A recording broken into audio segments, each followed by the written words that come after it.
Hello, hello. We should be live in this moment. Oh, who's there? Look who's there. Mona is making, I think, an Instagram story or something in the back, so that the whole world is informed that we are live now. Well, I think we are live. It looks like everything is working as usual. Please tell me whether the quality is to our usual very high standards, because we are using the Rode VideoMic Pro here. The sound quality should be decent. Let me know how it works, and let me also know how the video quality actually works. Good evening, ladies and gentlemen. Manny here. Welcome back to another live stream. Beautiful Sunday evening here in Austria. It was a really hot day. Damn. Not a lot of wind. Very, felt like a thunderstorm would come the whole day, but now, in fact, actually, it doesn't look like one is coming. But yeah, super hot day here. And now it's a chilly evening. Sun has already been going down, and now the mosquitoes are coming. So yeah, fortunately, we have all of our mosquito nets up, and the windows are secured.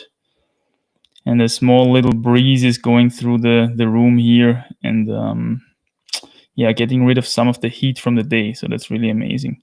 I already saw that a couple of questions already arrived. How are you doing? Let me know how you feel. Let me know how the quality is like. Still no feedback. While I will take a look at the first questions here. There's already a couple of questions been posted before the stream even started. So we're gonna check those out first. Humberto Esquivel posted something. Hey Manny, I live in Mexico. Yeah, nice. And did a climbing trip to Chiapas. Did you met Martin too? The guy who bolted Acotete. Wow, man, the guy who bolted Acotete in San Cristobal de las Casas. San Cristobal de las Casas, this has to be then, huh? Come again to Mexico. You can climb the best crag here in Jilotepec.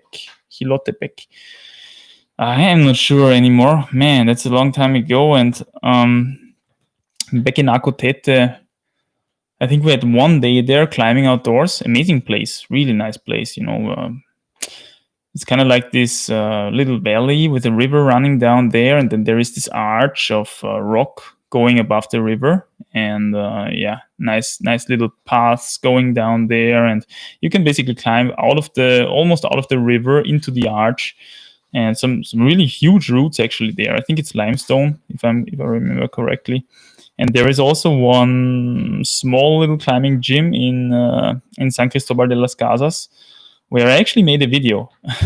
I think the video was called "The Lazy Days Are Over" or something like that, because we were traveling for almost a couple of weeks, and that was actually the first time that we got in some climbing again, or at least I got in some climbing again. So I don't know, and unless Martin is the guy who actually works at this little climbing gym in San Cristobal de las Casas, man, I'm not sure if I met the right guy, so to say. Okay, that you mean. But could be. Do you think that doing calisthenics in the testing days messes up your climbing in terms of supercompensation and rest? How often do you think that you need to stretch and develop mobility? Thanks. Do you think that doing calisthenics in the testing days, what kind of testing days, messes up your climbing in terms of supercompensation?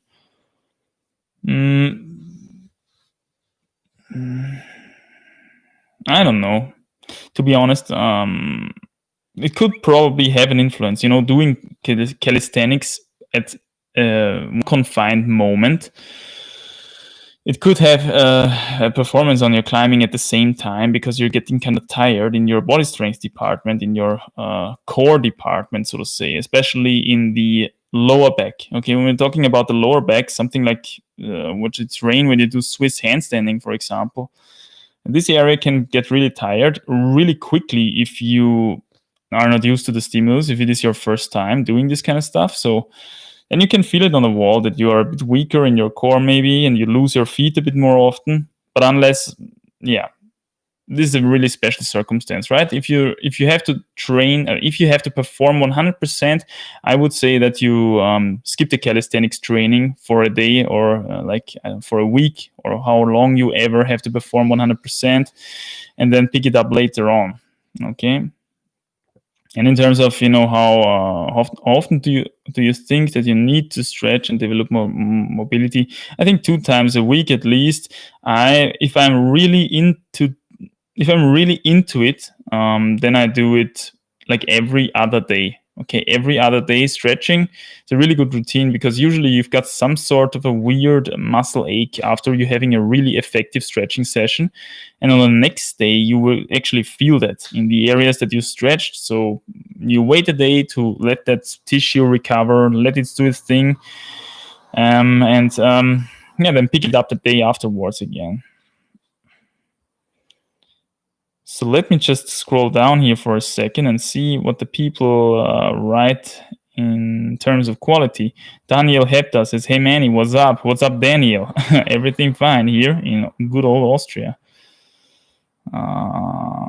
Martin Sickler, he's Austrian too. Okay. Martin Sickler, bolted Akotete, is an Austrian guy. I don't know. I didn't meet an Austrian. It's so long ago, man. I'm not sure. And we met a lot of people. So I'm not really sure. Maybe I'm missing something here, but I think I didn't meet him.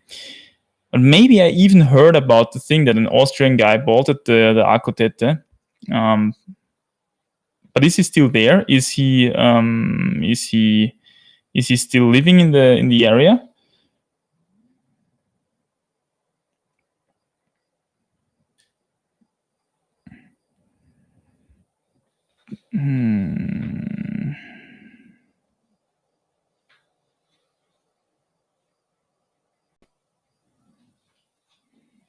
Yes, he is. He has a business. Okay. No, I think we didn't meet him. I think we didn't meet him.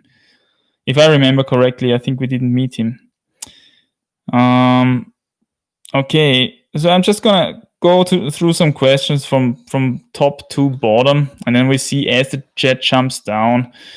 I'm gonna skip some questions again, go to the most recent questions, and then if your question got skipped, then maybe type it again. You can, of course, always do a super chat or something like that, and I will prefer super chats as usual. And also, by the way, I forgot to say that last time, but if you have the time, maybe leave a like on the stream, because then actually a lot more people are gonna see it. If the algorithm picks up that there's likes on the stream for some reason, then it's getting recommended more often, and then more people possibly join. So if you have the time, drop a like on the stream. Davide says, "Hi Manny." Hi Davide, what's up? Loving the weekly streaming. Do you consider Kneepads aid? What else could be aid? Did you watch the Chris Sharma Rampage where he said that actually climbing barefoot was more efficient? No, I did not watch that. That sounds interesting. About the barefoot thing, I can totally imagine that for some climbs, climbing barefoot is actually really it's maybe even better than climbing with climbing shoes. Because imagine you're moving in something like a very overhanging terrain, for example. Okay, so not a lot of weight reaches the toe tips, and you've got really huge structures, and maybe even something like something in-cut, small but maybe in-cut, where you can nestle your toes in and really grab those footholds. I can totally imagine that something like these climbs can be climbed more efficiently barefoot. But when it's about, more technical, more vertical terrain, maybe even slabby terrain, I'm pretty damn sure that climbing shoes are actually more efficient, and they save you a lot of pain. They have a lot more friction. Try doing a 30-meter climb like that, a hard one, without climbing shoes. Okay, that's going to be a huge difference. It's going to be a lot harder without climbing shoes. But yeah, but I can totally imagine that some climbs are easier even without climbing shoes. So it's not like this is a miracle or something that, wow, he's so strong without climbing shoes. No, it depends on the climb, you know. It depends on the climb. For example, you would not use climbing shoes when you're climbing a tree, right? For example, just to give an example here, because your toes can really nicely grab the stems of the trees and everything.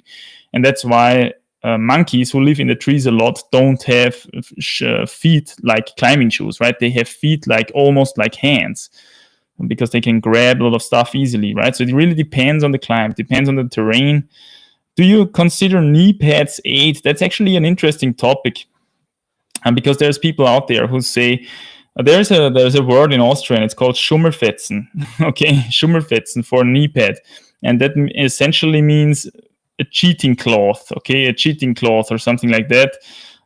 So it's kind of like, pointing towards the direction that it's could be considered aid. It could be considered cheating if you're using a knee pad.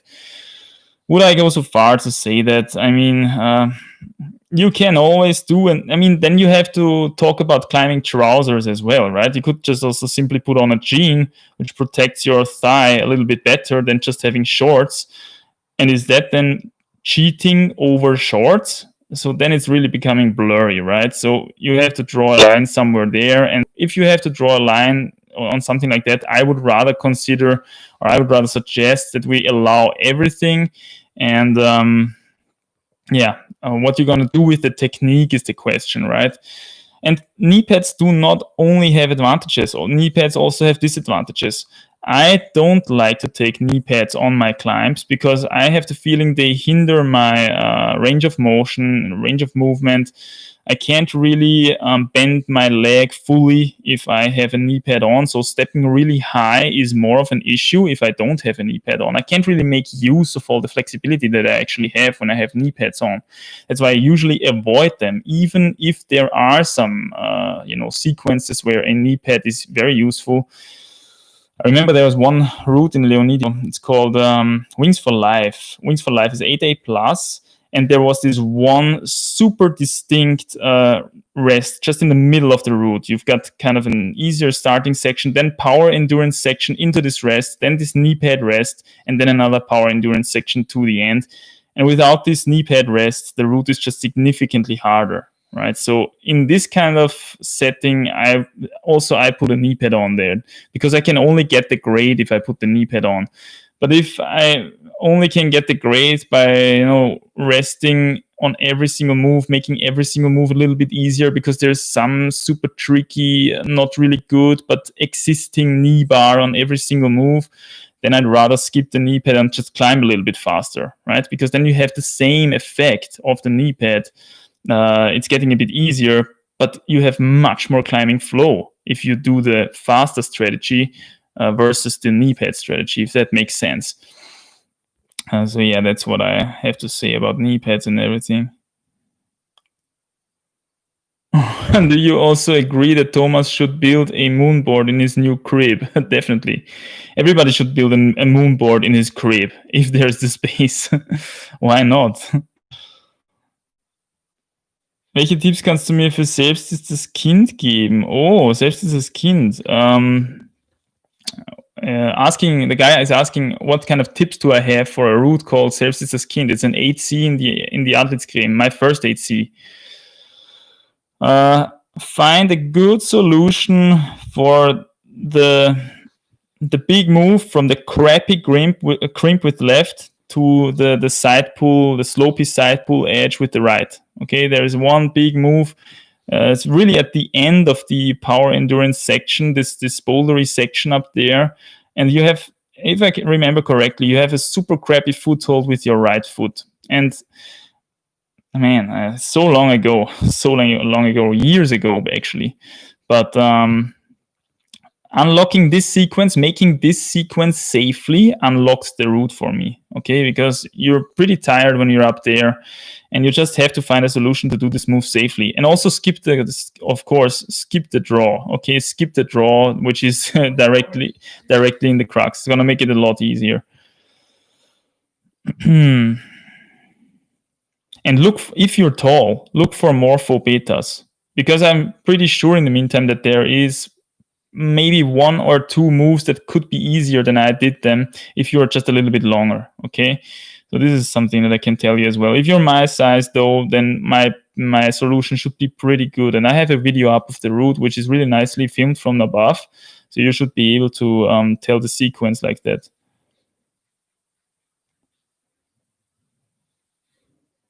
There is still no feedback on the quality, actually. Let me know if the microphone and everything works.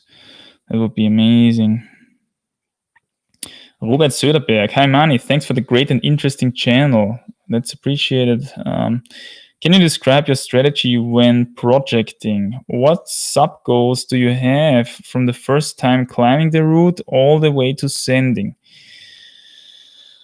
Well, the first sub-goal is doing all the single moves. Now, depending on the character of the route, doing all the single moves is worth either a lot or it's worth almost nothing, right? If you have a super hard move at the end of a 20 move power endurance sequence and you can barely do the single move after the sequence, then you know it's going to take you quite some time still to send this thing, right?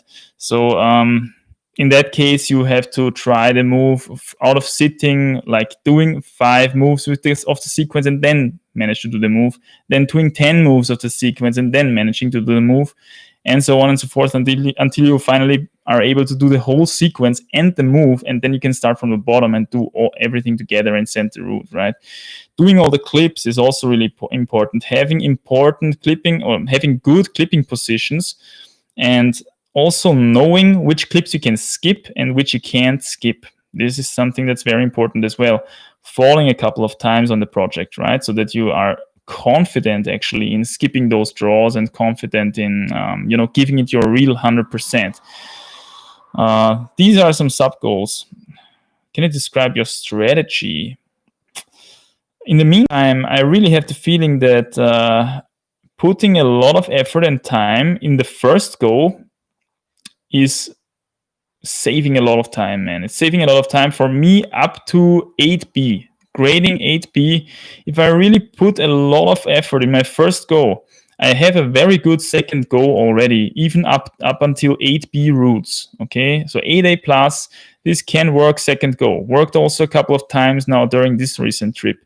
If I put enough effort into my first go, checking out the sequences, and then when I come down, I look at the route again, I go through the sequence in my head, and trying to repeat it over and over again, especially if I have a partner who spends a couple of time on his project, then, you tend to forget stuff. So then remember, look at the route again after you came down from your first go to remember everything. And then before you start your second go, you look at it again to remember the sequences. And this is going to make your second go a lot more, not perfect, obviously, because it's only your second go, but it's almost getting there, okay? It's almost getting there as if it would be your 5th go already. And then you can eventually send it second go, okay? Maybe. So this is something that I really liked doing during this recent trip, doing an on-site attempt or a flash attempt, then failing usually, of course, because, for me to on-site flash an 8B is really unlikely. I have to be super lucky. So usually I fail then I check it out really properly and then try a second go. This is something that I've talked about in this video, how to send fast. Really interesting subject actually, because you can save so much time, man. DM them. Hi Manny, love your quality content. Nice, that's appreciated. Keep it up. I try my best. Would you do stretching of an overused or even inflamed finger? Tenosynovitis to keep it active, blood flow going, etc. I I don't know. I like to move the fingers. If they are inflamed or something is kind of a bit swollen. It puts a bit resistance to the movement. Then I just like to move the stuff, and that should be enough. Okay, you don't need to stretch then and everything.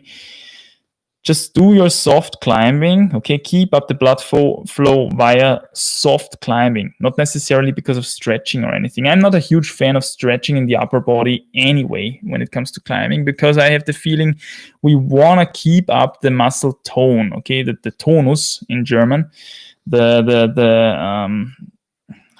should I say, the elasticity, so to say, the pull of the muscle. The resistance to force, we want to keep that for climbing. Actually, we want to use it, and this is, I'm not sure if it's good for injury prevention to be super flexible in the upper body where all these forces attach. Rather keep the tone of your muscles and prevent injury that way. Okay, the hips though, they have to be flexible because they don't take a lot of weight either, right? Unless you're having a super high heel hook problem where you're pulling super hard with your thigh. The legs do not take a lot of weight on harder routes, at least, so they can actually be flexible, and you need the flexibility down there anyway because you want to step fast and precisely. So I would just keep the tissue moving. Open up your hands, keep it warm. Okay, especially important during winter. I think you can save a lot of time, a lot of healing time by just simply keeping that stuff warm all the time. Cruise up. Hi Manny, big fan of the channel. That's nice to hear that. I'm working on the one-arm pull-up. Currently I weigh 68 kilograms and can do 10 sets of 5 reps at 91 kilogram. You can do 10 sets of 5 reps. That is with both hands, I suppose. At 91 kilograms, 133% body weight, two-handed. How close? Yeah. How close do you think I am to my goal? I don't know. Because as long as you're still doing two-handed pull-ups, that doesn't really tell anything. Doing pull-ups on a bar doesn't really tell anything in terms of climbing performance anyway. But I've talked about that before. Okay, you just want to get the one-armer done, that's fine. For me, that was a huge goal as well. I just wanted to be able to do it regardless how effective it was for climbing performance. In my present opinion, it's not at all in any way, shape, or form reflecting climbing performance, whether you're able to do a pull-up on a one-arm pull-up on a pull-up bar, okay? Because a pull-up bar is a jog, and what matters for climbing performance is how tiny the holds can be that you can hold, okay? So if you can do a one-arm pull-up on an edge, then we're talking. How close are you if you can do 5 reps? If you can do 10 sets of 5 reps at 91 kilogram, I honestly don't know because I never trained that way. I would train in a one-armed setting and remove some weight with an assistance, ideally with a pulley system where you can track your progress. Take a look at the recent video building, hangboard building video that I made, the hangboard fusion, because there I show my pulley system that I actually used for training for the one-armer, and this is really helpful. Okay, so this is how I would train. Just train one-armed, maximum 3 reps. Okay, maybe 2 to 3 reps. I even trained most of the time with only one single rep. Okay, and making this one single rep as hard as possibly. Removing as little weight as possible from my body so that I have this stimulus, this max strength stimulus. It's really a max strength move for most people, at least the one-arm pull-up. That's how I would train for it. Solon Thorberg, hi. Can you explain why dry fasting can't damage kidney? I was day 3 a few days ago, and someone convinced me to stop saying my kidneys might shut down. For some reason, my dry fasting videos take off at the moment. People are really watching them. These are old videos of mine, older videos of mine, where I did my dry fasting experiments for the first 8B boulder that I climbed around that time. They are really taking off, and this is why I think I'm getting a lot of comments on the dry fasting during the live streams as well, because the new subscribers are really into that stuff. can't damage kidney. I wouldn't go so far to say it can't damage kidneys. I mean, after all, you're not drinking anything, right? So if you go too long and if you're getting too dry, I'm pretty sure it actually can damage kidneys. The reason why it probably does not damage kidneys as much as the medical profession would say, the medical profession would disagree instantly. Okay, they would say, of course, dry fasting damages the kidneys, because if you want to have healthy kidneys, then you have to drink all the time and you have to go pee clear 10 times a day or whatnot, which is, of course, in my personal opinion. I mean, I'm not a health practitioner, okay? So this is really something that you have to decide for yourself. But personal opinion here, I think going for longer stretches without water is not damaging the kidneys at all in any way, shape, or form. They are used to that. The kidneys are rather mineral regulators in the body, electrolyte regulators, and they can do this even when not a lot of water is present. And as less and less water is available to your body can produce water inside of it by burning fat, which is something that you're doing anyway in a fasted state, right? You're going into ketosis, you're going to break down fats and glycerol, actually. And the oxidative water that's freed in that processes can be used to for your kidneys for excretion, okay? And some interesting things that I've noticed on dry fasting is somewhere at the time when you're getting into ketosis, you're getting some sort of sediment in your urine. And this comes out. I've demonstrated this even during the dry fasting videos. I think it was the episode 3 of Mission 8B, where I talked about what urine looks like during dry fasting and whatnot. I was really, experimenting with my body, essentially. So you get this kind of sediment in your urine, and when you're cruising in ketosis, once you're in there, urine always looks the same. It's really condensed, but it's clear, it's dark. It's a bit acidic, okay? It's a bit sour because you can really smell it, because the ketones that coming out, they are a bit sour. But why should that damage your kidneys, right? There's even people reporting that they release kidney stones when they are dry fasting or fasting. And I could very well imagine this to be the case, because the acidity of the urine dissolves these stones, so to say, and then you get rid of them. The stones get smaller, or they become more gelatinous and that kind of stuff, and then you slowly get rid of them over time. And this has also interesting implications, by the way, on diet as well, because there are certain things that you can eat that make your urine more acidic, and there are certain things that you can eat that make your urine more neutral or even alkaline, I suppose, right? The kidneys do this kind of thing. Now the medical profession will say, oh, this is all bogus, because the body always has a certain acidity, and the blood acidity is kept in a super tight range between 7 point something and 7 point something. And once you're above or beyond that, you're essentially dead. So it's not even possible that there is any variety in your acidity. Yes, that's all true. But how does your body manage to keep its acidity in such a tight window, right? It's got to have some sort of regulators to handle the fact that you're eating different things that have different effects on your body pH, on your blood pH. And this is what the kidneys actually are doing. So the kidneys always get rid of what's at excess in your body already in terms of pH, right? So if there's something acid forming in your body, you can expect your urine to be more acid, because your body then gets rid of this acidity, and this way keeps your body at a constant pH, at the pH where it's working optimally. So it has really interesting implications on what you eat. I also have said this before, the advantages of fasting depend on what you're actually eating when you're eating, okay? If you're eating like crap and super, loads of carbohydrates, you're having super huge blood sugar spikes all the time, obviously people like that are going to benefit from fasting more than people who are already in a more or less state of ketosis, right? Or in a more or less fat adapted mode anyway. Because then the switch from fat adapted but eating to fat adapted but not eating, which is what's the case when you're fasting, right? It's not that big.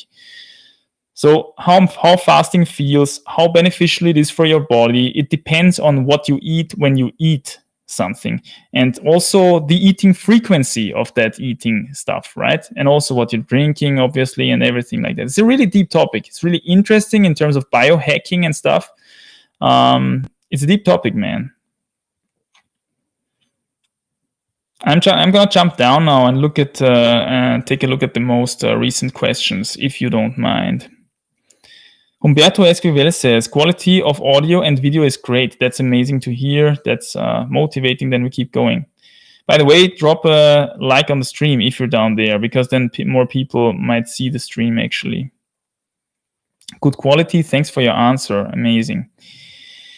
Dale Judson says, all right, man, I love your videos. Have you ever climbed in the UK? No, unfortunately not. Or if not, thought about coming over to the UK to climb. Would be amazing at some point. Would be amazing to check out the Peak District and the crazy tread stuff and whatnot. I have been to the UK once. I was in London and checked out the city, I think, for 1.5 weeks with a good friend of mine back then. It was actually great times, but we didn't check out any climbing whatsoever. So yeah, this is still on the list, like so many other things. Humberto Esquivel says, how hard was 513B 8A for you? Would you do 2 weekly hangboard sessions while climbing outside 3 or 4 times a week? Yeah, if you can keep it up, 2 weekly hangboard sessions, I think, is a good dose. If you really want to get better in your hangboarding performance, 2 sessions per week, that's a good thing. How hard was 513B? That's 8A. It was still in the range of the power that I already had anyway when I was going outdoors for the first time. When I went outdoors for the first time, I could really quickly do 7A plus, and roughly half a year later, I could do my first 8A. But that was only because I already built the strength indoors in a really old school bouldering gym with lots of small holes where you can build your own boulders. So I had the strength, actually. I just had to learn how to apply it to rock.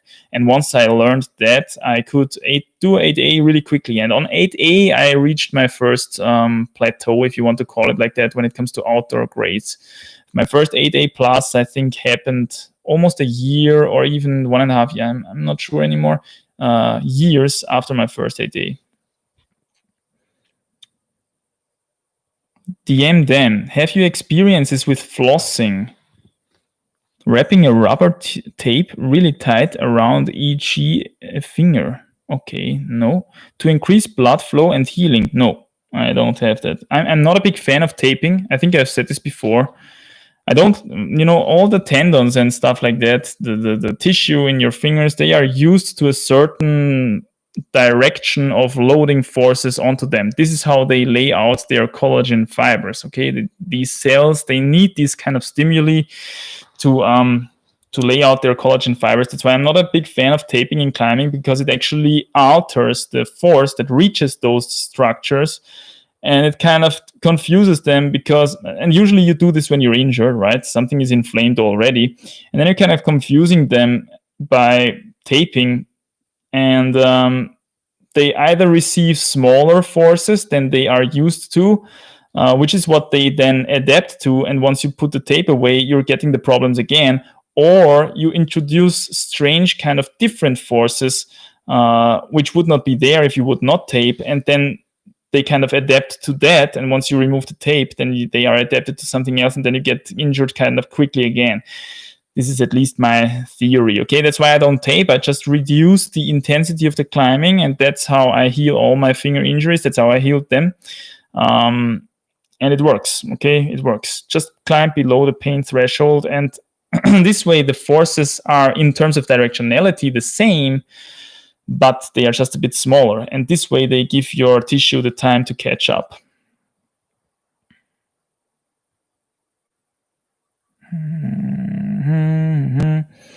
Let's see, we're jumping down. LZ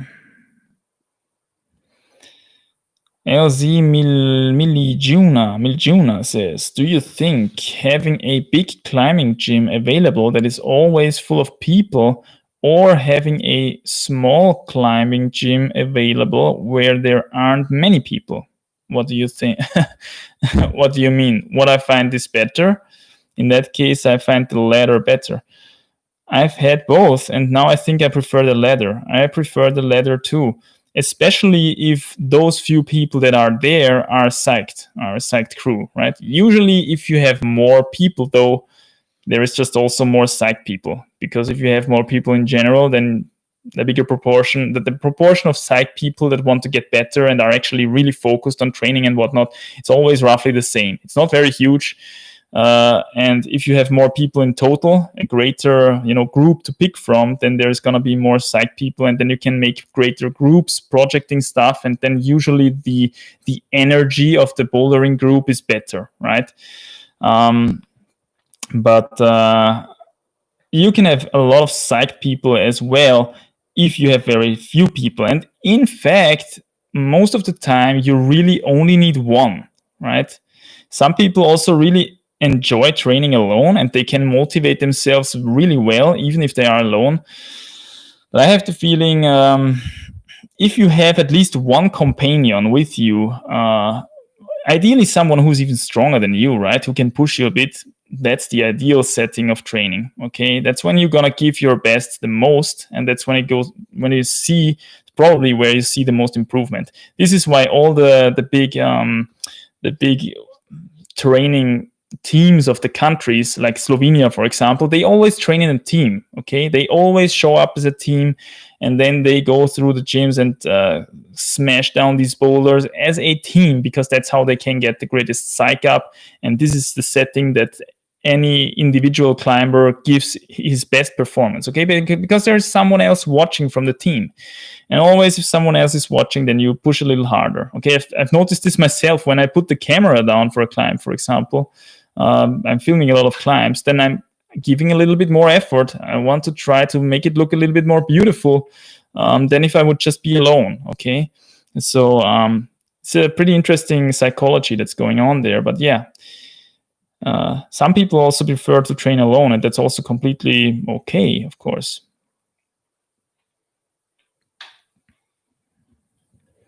Theo Pinson, hi Manny, love your channel. Now the chat jumped down again. I'm training on a 45-degree home wall, and there are some holds that are very hard to use unless paired with a jog. Should I continue using them or replace with more better holds, I guess? Well, if it's the case that you only have jogs and those very bad holds, well, then I would take the jogs out. I mean, jogs on a 45-degree training home wall don't really make a lot of sense anyway, in my opinion. Get the jogs out, put some intermediately good holds in there that you can climb on as well, and then throw one of the really bad ones in from time to time into the problems, and this way you're getting used to the worse holds, right? Get the jogs out. On a 45-degree home wall, you don't want to have a lot of jogs anyway, just barely enough that you can get to, like, if you cannot reach all holds from the ground, which could be the case if your 45-degree wall is really big, then you need some sort of good holds to be able to climb up to check out the upper portion of a boulder problem that you've built yourself, right? So this is the only real purpose that better holds have on something like a 45-degree system wall, in my personal opinion. So get the jog out, get the jogs out, and get some worse holds in there, and you're gonna be fine. PL Media, I'm pretty good at flexibility, but how do I transform, quote unquote, it to mobility?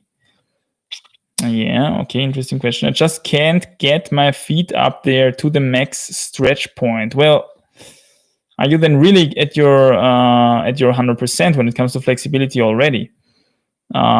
I would have answered the question differently when it comes to transforming flexibility to mobility.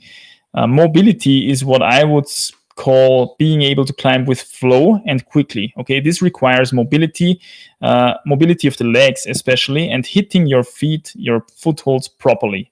This is what mobility makes, and flexibility is of course really crucial for that. I would stretch before every session, and then in the stretched, relaxed mode, I would do some traversing or some really easy route climbing, okay, where you can do a little bit of mileage, a little bit of volume, couple of moves back to back. And then I would focus on climbing fast, climb maybe the same route 3 times a row, something easy which you can cruise. And this is how you really learn to climb fast and with flow. You're going to require the flexibility all of a sudden because you want to step so fast. You kind of have the option to do that because the route is easy for you, right? The climbing is easy for you. So you want to step super fast. You want to climb it super fast. And this way you kind of transform the flexibility into mobility. This is what I would say. If you just can't get your feet up to the max stretch point yet, then the question is really, are you really that flexible?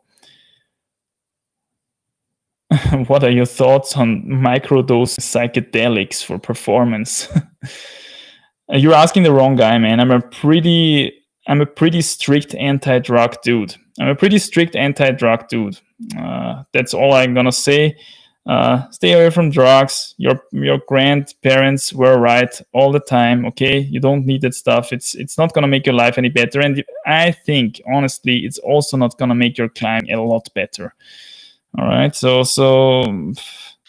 microdosing psychedelics for performance. I've talked about the effects of THC and caffeine on climbing, and how sometimes people that tend to be more on the agitated side of the spectrum prefer something like THC to calm themselves down, to have less fear of failure, less fear of falling, less nervousness, the ability to breathe slower. And this way it can actually further their performance, apparently.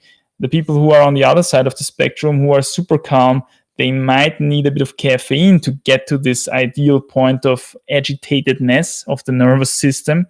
And these people perform well on caffeine, probably. So they are then a little bit more psyched, they are a bit more awake from their usual slower mood. But I personally don't use any of that stuff, okay? I know how to get into these states with food, because you actually can. You actually can get into these states with food. You can, for example, if you're having a super fatty meal before you're going to go out and outdoor climb, you're going to note that you're going to be more tired. You're going to be slower in your head, okay, because the fats have a really calming and satisfying effect, so to say. If you're eating carbs before that, then you have to be careful that you don't eat too much, because then you get a blood sugar spike. And if you're happening to fall into a blood sugar low at the time of your performance, that's something bad as well. Okay, so there you have to time your meal. Obviously, small chain carbs are going to create a greater spike and a greater low afterwards than long chain carbs. Okay, they're going to create a longer high and a longer low afterwards. But they, again, require water for digestion. They're going to pull a lot of water into your body. They're going to make you heavier, at least temporarily. There are so many little different conditioning tricks that you can do with diet. I prefer to do this stuff with diet rather than with drugs. Drugs are really not necessary in that regard, I think.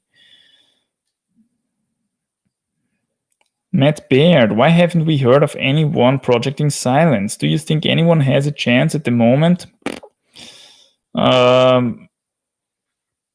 We haven't heard it, probably because nobody is projecting it, I would suppose.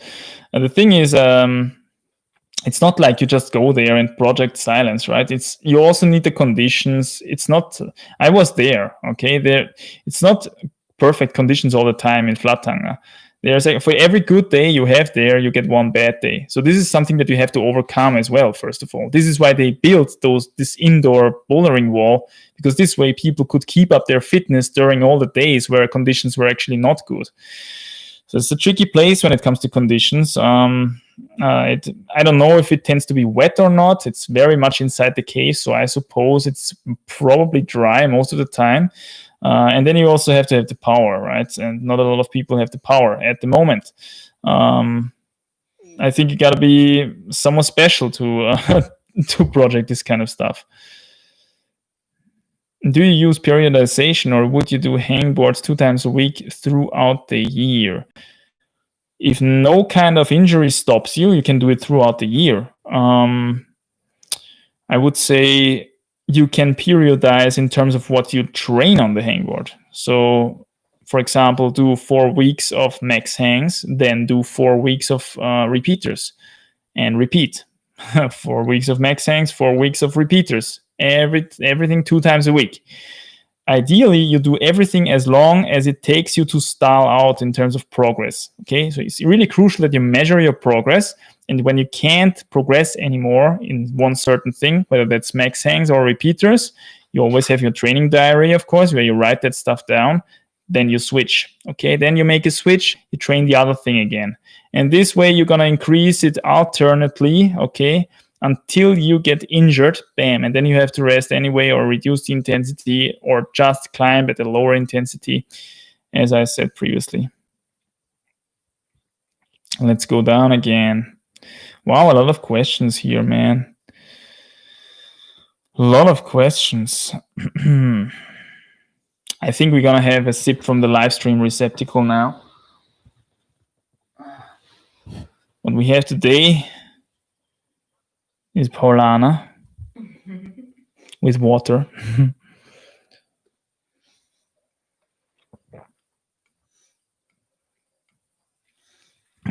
By the way, special thanks must go out again to Mona for taking notes of the chapters, you know, what we're talking about, because she's going to make the timestamps later on again for you to be able to check out the topics more quickly. So special thanks to Mona for doing that.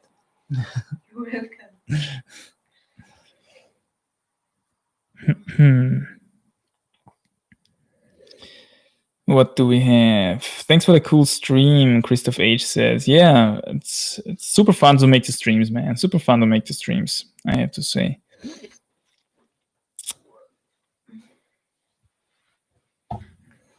Daniel Hepta says, do you have any other tips than blood flow, diet, including a lot of collagen for better tendon injury recovery?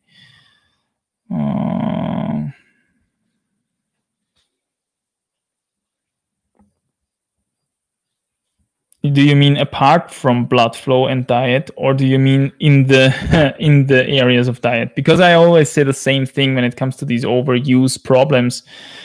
Climb below your pain threshold. That's really all I can say when it comes to that. When it comes to diet, for me, if I fast, for example, I feel that inflammation levels of the body usually go down. This is something that's really interesting. This also gives you some interesting implications when it comes to what you should eat when you're actually eating, right? Probably it's a more in the direction of a lower carb diet if you want to reduce inflammation levels. And this is when it's getting interesting with raw fats and this kind of stuff. Yeah? No oils, because oils are usually not good for the body, okay? Unless in special situations maybe, but I'm talking about raw animal fats there. And if the body gets its main energy from raw animal fats, and then there is maybe some raw protein in there, a little bit of raw carbs, not something like pasta, which you have to cook, and then which is a lot of sugar on your body. It might be a slower rise and a slower decrease in terms of blood sugar spike, but it's a lot of carbs. Okay, so you have to drink a lot. It's more inflammation. A lower carb diet is really good for inflammation and stuff. That's the experience that I have, at least.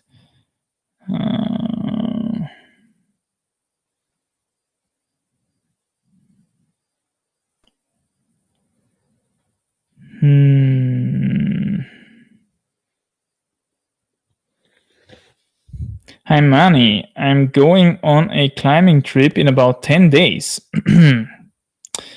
That sounds great. 25-meter sport routes and a lot of tread. So I want to build up more endurance. How would you go about training that in that short of time? Thank you. 25-meter sport routes. I would do some power endurance cycles on a good 45-degree overhanging wall if that is all you have. If you have access to a rope climbing gym, actually, you can also do some, spulen of routes. What's spulen? Repeating routes, okay? Repeating routes that are decently hard for you, which are power endurance. The endurance in terms of aerobic endurance, in terms of shaking out endurance, this one comes with climbing outdoors really quickly anyway. If you want to get a little bit ahead of yourself, like in terms of preparing for a more power endurance climbing area, you should train actually power endurance, because this is actually a little bit harder to get than aerobic endurance. Yeah, so check out the tips about power endurance, man, that are out there. There's 4x4s in case you're having a 45-degree system wall, or you can also do certain routines on rope, in the rope climbing gym. But I would train, if you only have indoor climbing available at the moment, I would go for that power endurance training. And if you have outdoor climbing available, actually, you can do outdoor climbing in your home area. This is always going to be the most useful for outdoor climbing somewhere else. Okay? If you want to get better at something in climbing, then do just that, especially when it comes to outdoor climbing. This is my personal experience, at least. Paulana class again.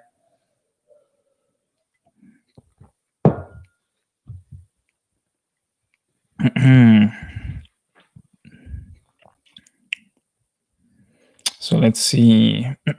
Oh, my voice is already a bit used today. We had some visitors today, actually.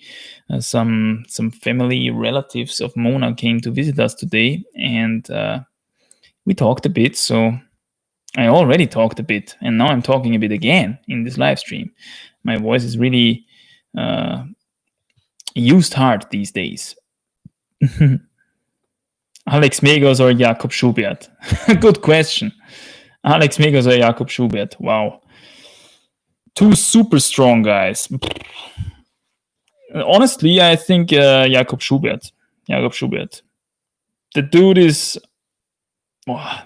super strong.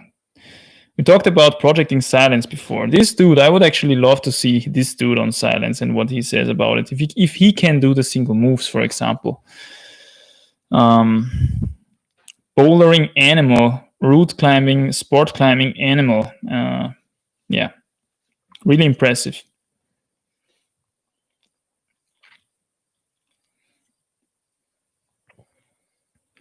What advice do you have for finger strength exercises for younger climbers? 15. Should I just climb? You should just outdoor boulder. Okay, go outdoor bouldering.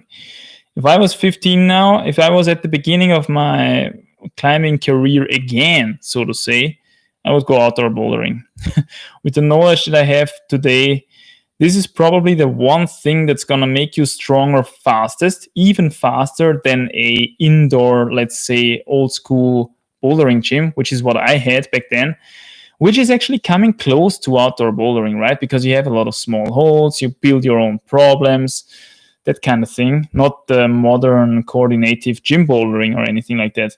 If you want to have a peak outdoor climbing performance in your life, then I would start with outdoor bouldering. And then do that as much as possible. And once I get to a plateau, start throwing in something like fingerboard training, okay, something like max hangs and repeaters, and probably also some campus board sessions if you have the chance to do that. Yeah, but man, if I would start off again, just go outdoor bouldering and learn this kind of stuff. Okay, learn how to use the crash pads, learn how to spot. Ideally, get someone with you who does the thing with you, because it's gonna help a lot with the psych and everything. But yeah, outdoor bouldering, man, that's where it's at. Yeah, was Rudi, you mentioned in one of your recent videos that you had pain between your shoulder blades. How did you get rid of it?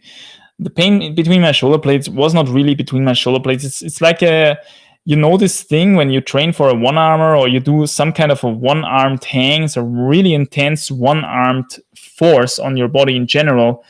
If you kind of hang into this force non-ideally without at the same time activating all the muscles in your back properly, then it can happen that you actually pop something in your neck. Okay, something like a vertebrae or something is a little bit moved, and then some little muscle fibers or something get impinged, or some nerves. I don't really know what it is, and then you're getting this kind of pain in your back, then in your neck, and you can't really move your head properly to the sides and everything. You can't look up and down properly because everything hurts back then.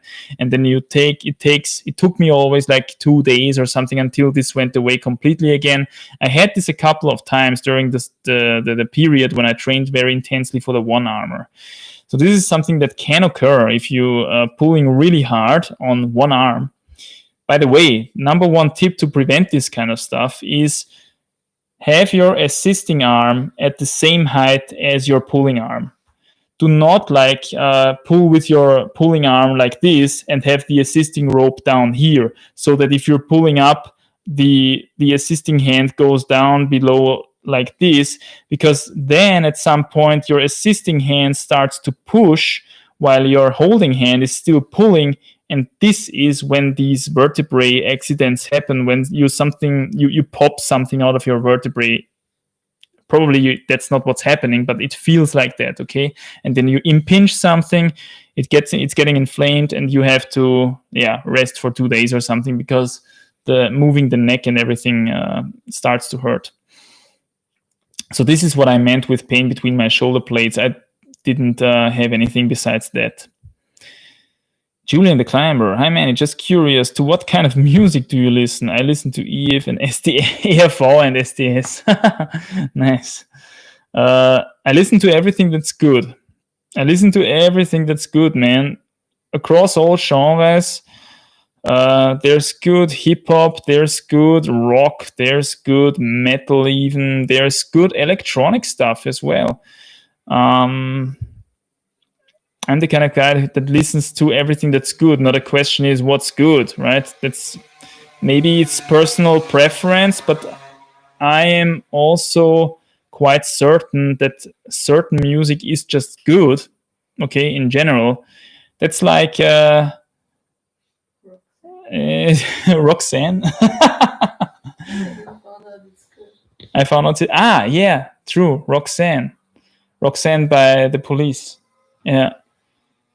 For example, Roxanne by The Police. Okay, this is a song that went undercover from me for the longest time, and recently I discovered it because Mona showed it to me, and it's a really good song. It's a super simple song in terms of musical complexity, but it's just perfect. And this is what good songs have about them. It's kind of like they were always there already, and then some kind of artists managed to grab them and put them into the real world, drag them into the real world and make them available to the senses, to the audible senses. And then it's just awesome. Okay, these kind of songs, they feel like they've always been there. And this is what a good song it's hard to describe, but you can obviously find these good songs in all kinds of genres. I think if you are restricting yourself to one kind of, it's a really interesting topic actually, but if you're restricting yourself to one kind of genre, you might miss out on a lot of stuff in other genres actually. So what do I listen to? I listen to everything that's good. ERV and SDS, I know. I know. Why not? Okay. It's also fun. The old school kind of Austrian music, something like what was his name?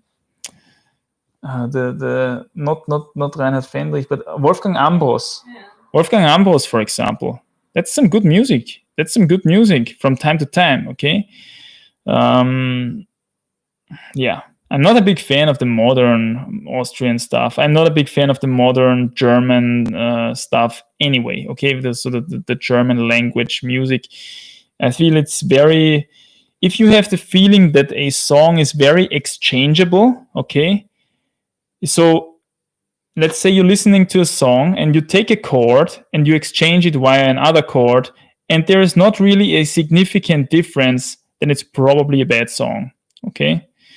These are songs that are just put together quickly for having something to play, but it's not really this thing where it's just fitting perfectly together and it's this wonderful composition, okay? This is something different.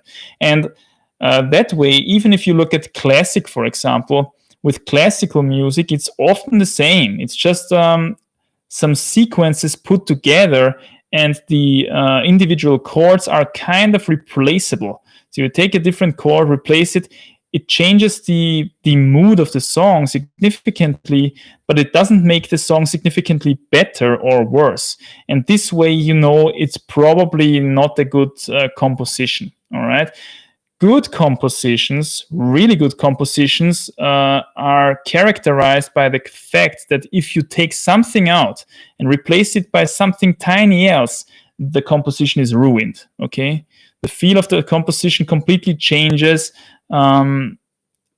This way, that everything in the song, time-wise and chord-wise, is balanced out in just that perfect manner that the composition becomes real. Okay, so this is how I tell for myself if I like it or not. And but you don't need to think about it like that, right? You just feel it. Or you feel that's just an amazing composition, and then you found something great. And it's always a lot of fun to actually discover something like that. JL, what do you think about dry fasting regularly?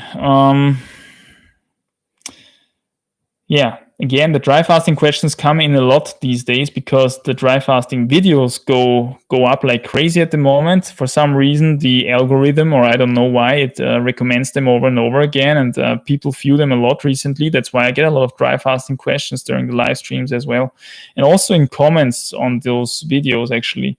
So is it good to do it regularly? I would only do it as a conditioning method in the meantime, okay? Again, the advantages that you get from fasting depend on what you're actually eating when you eat.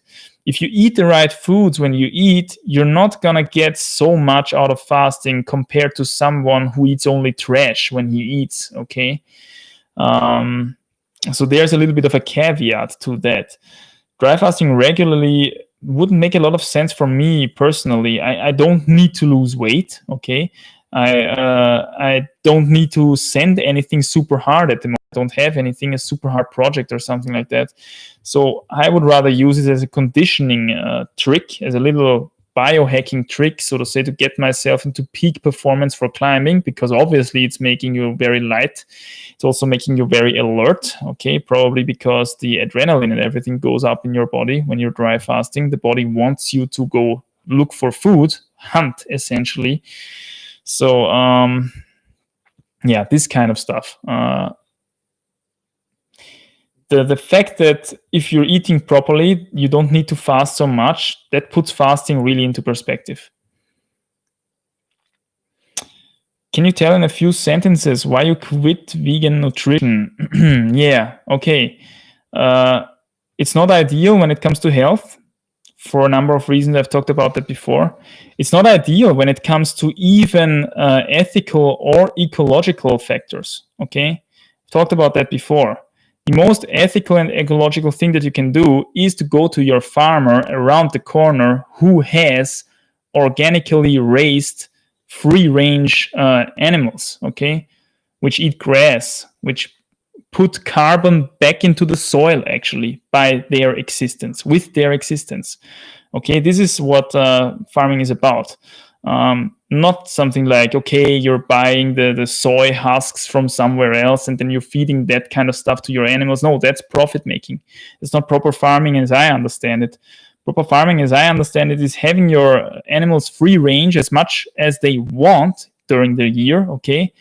And in the winter, they can come in, of course, because in the inside it's warmer, it's not as cold, it's not as wet inside in the winter, okay? So obviously there's fluctuations during the season, but they should always have access to their natural diet. Ruminants, for example, their natural diet is grass, okay? They need grass. They can digest the fibers. If your farmer around the corner works like this is the most ethical and also the most ecologically sustainable, because you're skipping all the transport. You're killing the least amount of animals, okay? Because a lot of animals are killed during transport and during crop deaths, harvesting of crops, harvesting of, shooting animals to get them out of your fruit fields, okay? This stuff, look it up yourself, okay? Do some deeper digging into this kind of subject, and you will find out that it's actually, for a number of reasons, not ideal. And it's definitely also not ideal for health. So that's a couple of sentences. If you want to know more, then type a more detailed question. Matthew Bishop. Hi, I just tore my ACL and MCL, and I'm struggling to stay active. I guess you're struggling to stay active. Any suggestions? What's the ACL and MCL? Kreuzband und Seitenband. Ah, okay. This is something in your knee, apparently. Yeah, it's like the Kreuzband and Seitenband, Mona said. Yeah, that's bad stuff, of course. What did you do? Did you play football, or did you ski or something? Yeah, I don't know. I never had anything like that. Can you walk? Can you do pull-ups? I guess you can do pull-ups, right? If you have this stuff in your knee, you just have to pull up your knees. You can still pull up your knees with your arms. So yeah, do some pull-ups, for example. Make the best out of the situation. That's what we always have to do anyway. Biggest fall you took? Wow, the biggest fall I took. Was the biggest unplanned fall, I should say, because that's the most interesting one we should talk about, huh? The biggest unplanned fall I took in Seus in the south of France, 100%. Was on a route called La Femme Blanche or La Femme Noire. I'm not sure which one it was anymore. But these are real classics of the Crag. I think the Femme Noire is 8A and the Femme Blanche is 8A plus or something like that. Super nice routes, really nice. And you're climbing this kind of huge belly of the Seus limestone wall. And as you get more and more to the top, the climb becomes more and more technical and vertical. And at the end, it's becoming slabbier and slabbier. And the distances between the bolts become huger and huger. It's really crazy. In CAUs in general, you find that on the more old school routes, at least, they have crazy distances between the bolts. And I remember myself falling from the top section of the slab, actually. And I told my belayer, if I fall from there, you have to essentially run towards the wall, okay? Because with Zeus, it's like you got this limestone belly, and on the ground, you've got this kind of slope that's going down, this slopey meadow. And as I was climbing up more and more and skipping more and more draws, my belayer would go back and back and back so that there is more space to run to the front so that I can come down so low that I would fall over this huge belly and fall into the overhanging section of the route, right? Because you don't want to slap on a slabby belly skipping two draws which are hugely far apart. You don't want to do that.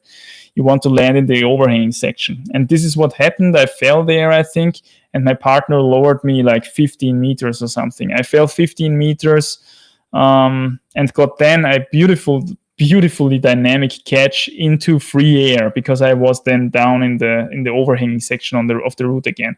The whole route, by the way, I think Femme Blanche is 35 meters or something.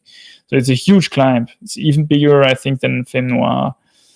Amazing routes. If any one of you ever have the chance to try these in the Seus area, go for that. Crusoe, random question. What do you think of all the new YouTube channels that you just do bouldering? Why do these people not want to climb routes? Haha. Yeah, you could ask the question why 90% of all climbing newcomers are in modern bouldering gyms, right? That's just the way it goes nowadays. You go into your friends. This is the new fitness gym, right? It's the new gym bro gym. The gym bros who went to pump themselves up in the pumping iron gyms, they are now going into the bouldering gyms. It's the new thing. And then there is usually they sell good coffee, and then they have some sandwiches, and then they have some nice sofas and everything to chill out and have a chat. So it's really like this convenience thing also in there. It's almost some of these bouldering gyms are more like cafes than training facilities, really, right? So and this is something that really resonates well with this new age. I don't know if it's confined to I wouldn't say hipster movement or something, but it really fits well into this kind of genre of people. And this is why most people nowadays are found in these kind of gyms. Usually in rope climbing gyms, that's what I have the feeling, at least in rope climbing gyms, you have the guys who want to get some rope fitness in, some actual rope fitness to be able to climb hard outdoors on rope. But as I've said previously, you should do that anyway in another way. You should probably train on a 45-degree system wall. If you really wanted to train indoors for outdoors in any way, shape, or form, you should train on a 45-degree system wall. You can train endurance, at least power endurance, on this kind of thing, which is the main kind of endurance that you need for outdoor climbing anyway. And you can train max power on this kind of thing, which is something that you can use outdoors all the time, right? And the aerobic endurance part comes with more intense outdoor climbing anyway, relatively quickly. So it doesn't really pay off to train this indoors. It's at least my personal opinion. The reason why a lot of people are in modern bouldering gyms these days is because it's more of a convenience thing. You can stay on the ground with your friends. You can project routes with your friends. You can get a coffee. You can get a sandwich. You can chill out on the sofa afterwards. Manny, ever thought about writing a training book? I actually thought about writing a climbing book, but I don't feel myself competent enough, I should say, yet for doing that. I still want to reach my goals when it comes to climbing, right? And then I can say, okay, I reached my goals. I'm satisfied. This is how I did that, right? This is how I did it. You can try the same thing that I did and maybe get the same results if you have the same genetics and the same starting age as I did. But after all, it's really individual, man. The climbing thing and the way how different people approach training, the way how different people approach projecting, conditioning and everything like that, it's really individual very often. Depends on the character of the person and also on the physical constitution of the person, the age and whatnot. But of course, it would be cool to at some point summarize all this knowledge in some piece of literature and then make that available. That would be cool, of course. But first of all, we're gonna reach our goal, and then we attack this project at some point. People, I'm glad that you making so nice questions today evening again. If you can, drop a like on the stream, then some more people see it potentially and can join us. That would be great. As usual. I'm going down again and read some of the more recent questions. So sorry if I'm skipping your questions. In that case, just simply type them again. Thanks for the tips about power endurance. So I have 10 days. Any tips for planning training days? I'm thinking 3 days endurance and 1 rest and so on. Man, if you train power endurance properly, 3 days in a row of power endurance is not going to be possible. Ideally, you will have 1 day of power endurance, then maybe a rest day. Okay, Okay, let's make it another way, okay? If you're the kind of guy who is able to train productively 2 days in a row, then I would go with max strength on the first day, then power endurance on the second day. And if you still have something left in the tank, which shouldn't be the case after a proper power endurance session, but anyway, if you have something left in the tank, you can do a hangboard session or campus board session or something like that, even after the power endurance session on that last training day, and then make a rest day, okay? This is when you have to do a rest day. You can also do power endurance training, maybe hit a hangboard, and then do a rest day instantly, okay? So you do a 1-1 rhythm. 1 day power endurance, 1 day rest. 1 day power endurance, 1 day rest. 1 day power endurance, 1 day rest. A proper power endurance session always calls for a rest day afterwards, in my opinion, okay? So if you want to do more training days in a row without rest days, then you have to do the power endurance session on the last day of those days. So you start with max strength, for example, some bouldering, then you do power endurance the next day and some hangboarding maybe, and then you do a rest day. Or you do, as I said, the one-on-one rhythm. Really depends on how fit you are, what kind of intensity you need, you can take, okay, how young you are and stuff like that, how fast you recover. 3 days power endurance in a row and then 1 rest day is definitely too much. Raoul Mitchell, when would you fit fasting into a training week? I am carrying a little bit of weight I could lose, and I'm looking for a quick way to get into condition. Fasting into the training week.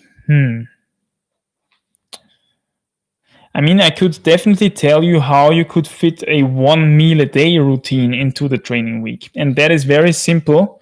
You always train in the morning, and then you have your 1 meal a day afterwards, and then you go to sleep. So your 1 meal a day, I mean, takes place at, let's say, 4 p.m. Okay, so 4 p.m. to 5 p.m. you're eating your proper 1 meal a day, and then you still have enough time from 5 p.m. to 8 p.m. or 9 p.m. whenever you go to sleep to digest this kind of stuff, and then go to sleep with a more or less, not empty stomach, but with having the digestive work already accomplished. And what this does is it's going to give you a proper sleep, because you're going to be satisfied, you're going to be satiated, but you're not going to have a full belly or something like that, right? So you sleep. The next day, you're going to be beautifully empty because you only had 1 meal a day the day before, right? You're going to be beautifully empty.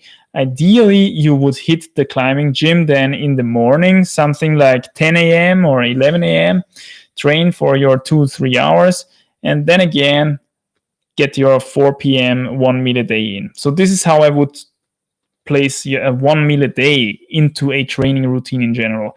And in my opinion, if you're training at your limit, if you're training productively, if you're spending a lot of calories training, 1 meal a day will get you shredded. Okay, so when I'm training properly and I'm only eating 1 meal a day, I cannot hold my weight, really. I can't hold my weight. I'm gonna lose weight, and this is what I've done for the HC Plus project. Actually, I didn't know when the conditions would arrive. I didn't know when I would attack the route exactly, so I couldn't apply the dry fasting strategy, because this one you can only apply if you know that in, let's say, 3-4 days you will attack the project. And this is also, then you have to know the weather conditions relatively safely. You have to know that you have a partner, all this kind of stuff. If you don't know that, you can't really apply the dry fasting strategy. What you can do, though, is you apply simply the 1 meal a day strategy and lose slowly weight over time, always a little bit, right? While you're training, while you're conditioning yourself for the project. This is what I did for the HC Plus thing. If I'm training properly, I always lose a bit of weight on one meal a day. And what do I mean with 1 meal a day? Maybe just for those who've never heard that before, having a meal inside, having all the calories of the day inside of for me personally, of a 2-hour window, okay? A 2-hour window, that's already quite a lot. You can easily eat like 3,000 calories in a 2-hour window, right? But yeah, you cramp all these calories into a 2-hour window. You have to be able to take that also, digestively speaking. But if you can, it's an amazing strategy for losing weight over time. Probably better than throwing in the occasional fast here and there. Because if you're fasting you're gonna be very hungry afterwards, especially if you're training as well. So you're gonna rebound, you're gonna eat a lot of food afterwards. The body is in energy storage mode. You're gonna hold on to these calories. You're gonna gain the weight back probably. That's not a bad thing. Okay, that's not a bad thing. Probably you will turn some of the fat into muscles, but if you want to condition yourself a bit more efficiently, that's what I have the feeling, then you go for rather 1 meal a day.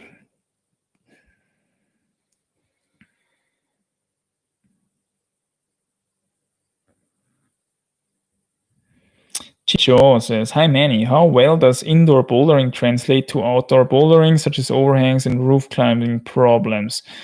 The modern indoor bouldering does not in any way, shape, or form convert to outdoor performance, I think, or very little. These are almost two different sports, as I always say. If you have something like a 45-degree system wall with really small holds and some really powerful lock-offs on small holds, some bad pinches, some open holds that you have to hold really actively, if you have something like this, then this resembles somewhat outdoor bouldering more accurately, I have the feeling. But nothing comes close to outdoor bouldering itself. Outdoor bouldering itself has an amazing effect. Okay. And we still have some raspberries here actually from the day. We collected them today. And they are beautifully ripe and sweet at the moment. Oh.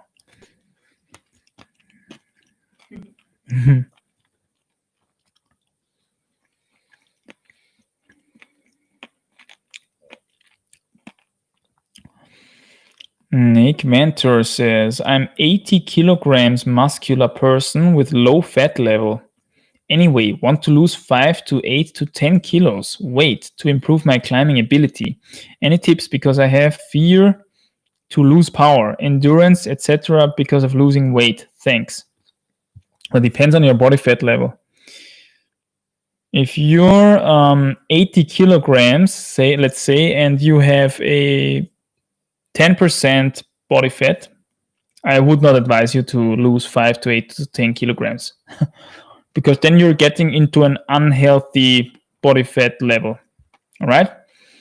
If you're having 15% body fat, or maybe even 20% body fat, and you're a male person, you should add that as well, factor in that as well, then you could actually lose 5 to 8, maybe even 10 kilos, okay?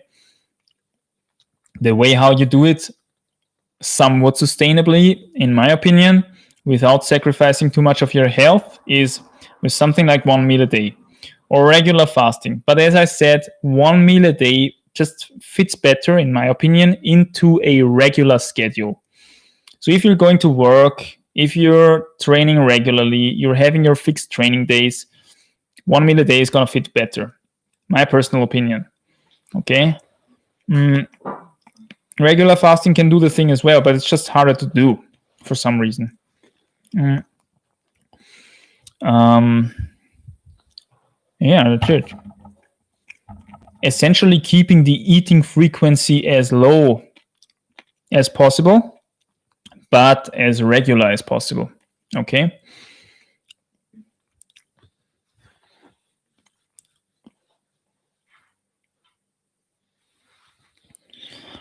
Jeff Puring, curious to hear your thoughts about the current issue regarding renaming offensive quote-unquote route names. Should we go back and change names that could be offensive, or should we preserve name given by the first ascentist? Ah, man. Yeah, of course. We're living in the age of political correctness. That means we have to do, if you want, I don't know.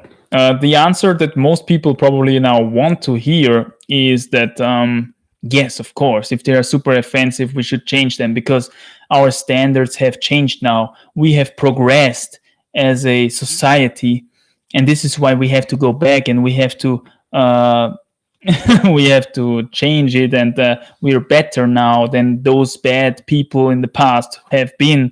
How could they have done something like this? Like in my opinion, it shouldn't be, because it shouldn't be changed. Just because something was offensive,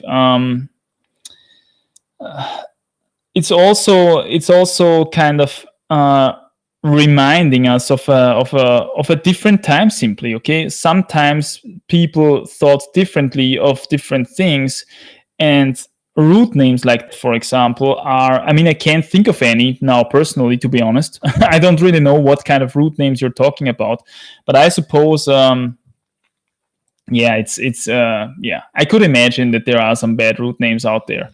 And yeah, it's reminiscent of a different period, or maybe somebody just wanted to do a stupid joke. Okay, I don't know.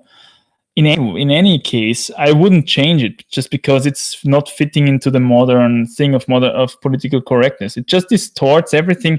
I mean, do we have to live in this?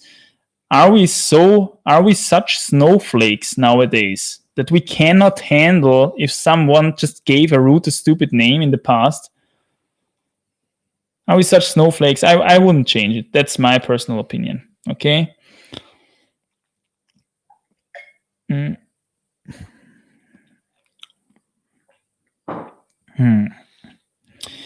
Fresh Avocado says, "Hey Manny, do you smoke, and what do you think about smoking as a climber?" I don't smoke. I already talked about drugs before. I'm a pretty anti-drug person.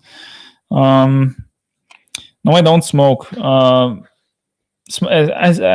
talked about smoking THC for climbers, that some climbers do it. Usually those kind of people who are a little bit more on the agitated side, who are a bit more nervous. They have fear of success, they have fear of failure, they have fear of falling, and then they get nervous, they get shaky, they breathe too fast or whatnot, and then they fall because of that. Okay, some people really have a problem with that, and then when they fall because of that once, then they are afraid of falling because of that again. Okay, so then a new fear adds to their problems.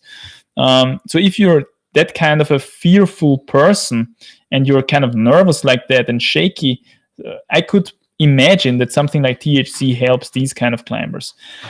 But is it healthy? No, of course not. Is it a solution of the problem? No, of course not. You're just trying to hide the symptoms away with some kind of drug, essentially. Okay, it's a drug. It's a drug. Smoking is a drug. It can be prescribed as a drug. It's big business, huge business, man. It's huge money.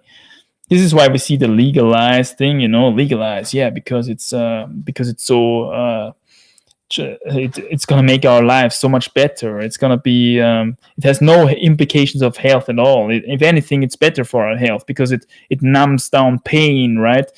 It's just a perfect drug for this society that we live in nowadays. It has nothing to do with health. It's pure profit making, of course. If you want to subjugate yourself to something like this is, of course, your personal choice. I don't recommend it. I am your granddad, okay? Your granddad always told you, stay away from drugs, son. It's BS.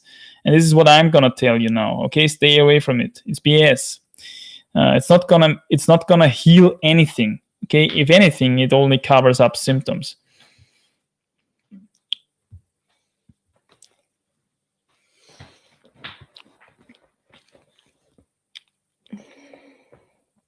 How are you doing? Fine. Just Fine. walking around a little bit. Yeah. To not to freeze. Do you still have something to crochet? Yes. Okay. She's an amazing craftsmanship woman, I have to say. Yeah, you're really talented. Yeah.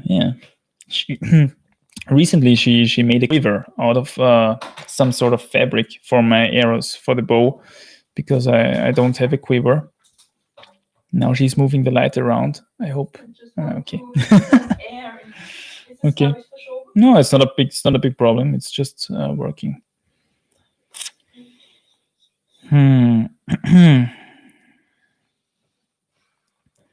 Anthony Sanders says, hi Manny, an apparently obvious question. As a climber, do you feel your fingers particularly bulky, sausage-like? I'm a guitar player and I'm worried about a drop in ability. Yeah, you can expect a slight drop in ability. Okay, you can expect a slight drop in finger mobility. That is the ability of your fingers to close fully. As you can see now, they are closing fully really, really well, because in fact, I've been resting for quite some time now. And it's funny like that, when all the stiffness and all the inflammation, that the tiny little micro injuries that you've accumulated in your body, right? And if all these leave the body because you've been resting for some time, then the mobility comes back. And when I play the guitar now, I'm actually a lot faster and a lot more mobile on the board. Okay, so that's interesting actually. So I used to say that it doesn't have any impact on guitar playing performance at all, but in the meantime, I would retract that. I would say it has a little bit of influence onto your guitar playing ability. It's going to make it a little bit worse, because simply the mobility of your fingers is going to go down a bit, because they are getting slightly stiffer and also thicker. And if you wanted to pursue a professional classical guitarist career, high performance rock climbing is probably not your sport then, okay? Let's call it that. But other than that, if you want to play in a hobby like setting, there's not really a lot of performance drop to expect.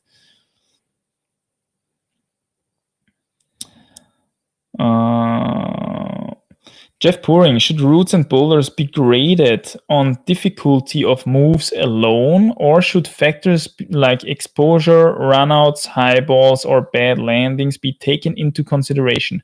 No, I think they should, as you described it now, it should be just the difficulty of the moves, the difficulty of the route, the physical difficulty that is, because there's also routes that are really hard to read and hard to check out even, but once you find the solution, it's actually not that hard.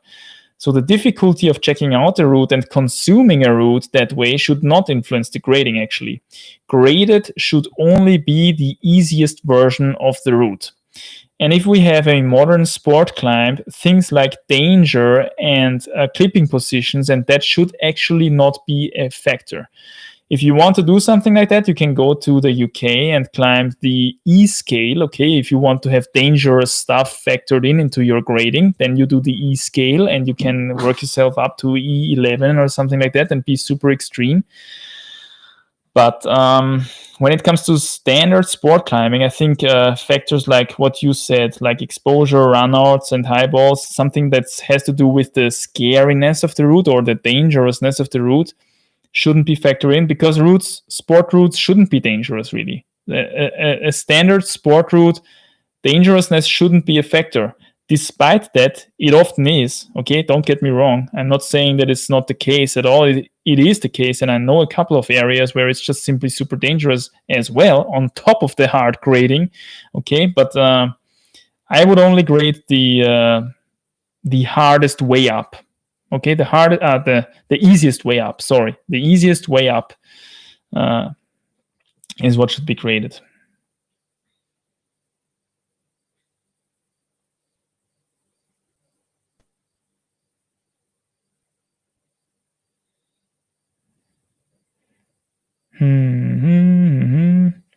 Matt Baird. Okay, do you think climbing on different rock types is important? There's mostly sandstone near me. Well, sandstone is great. Great for bouldering at least. I hope it's sandstone bouldering. Yeah, it's gonna make you more experienced, definitely. It's gonna make you more experienced. Is it important? I wouldn't say it's super important, okay? Just go outdoors. That's what's important. If you want to be good at outdoors, doesn't really matter which type of rock type. Of course, the more broad the spectrum is that you can get in, the better you're going to be, the more experience you have. But it's not like granite rock climbing is another world than limestone rock climbing. No, they are pretty similar. When we're talking about outdoor climbing, they are pretty comparable, actually. What's a different thing is indoor climbing and outdoor climbing. That's a different thing. Okay, that's a different thing. So if you want to be good outdoors, you gotta go outdoors. Doesn't really matter which rock type. Martin Drexler. Hey Manny, any future climbing trips planned? If you ever want to check out the US, especially Colorado, let me know. I have a house and I would be happy to host you and show you around. Thanks, man. Thanks, man. I'm getting messages like this all the time, and I really appreciate it. I really appreciate the hospitality of people. And I actually also met a couple of subscribers in the past who made these kind of offerings. Would be really amazing to climb in the US sometimes, as I've said before. Would be amazing to check out Yosemite and all that. You say Colorado. Yeah, I think there's amazing nature in the US. Will I ever go there? Will I ever get there? Now we can see. Now, first of all, we have to look at what the unicorn thing is doing. The big disease that is holding our planet so tightly, right? The invisible enemy. We have to protect ourselves against it, and this is why we have to make traveling restrictions and everything like that. So who knows? Maybe soon enough we cannot travel around anywhere anyway anymore. So then this is kind of out the window. But if I can get the chance to, at some point, yeah, man, I would be up for it. That would be amazing.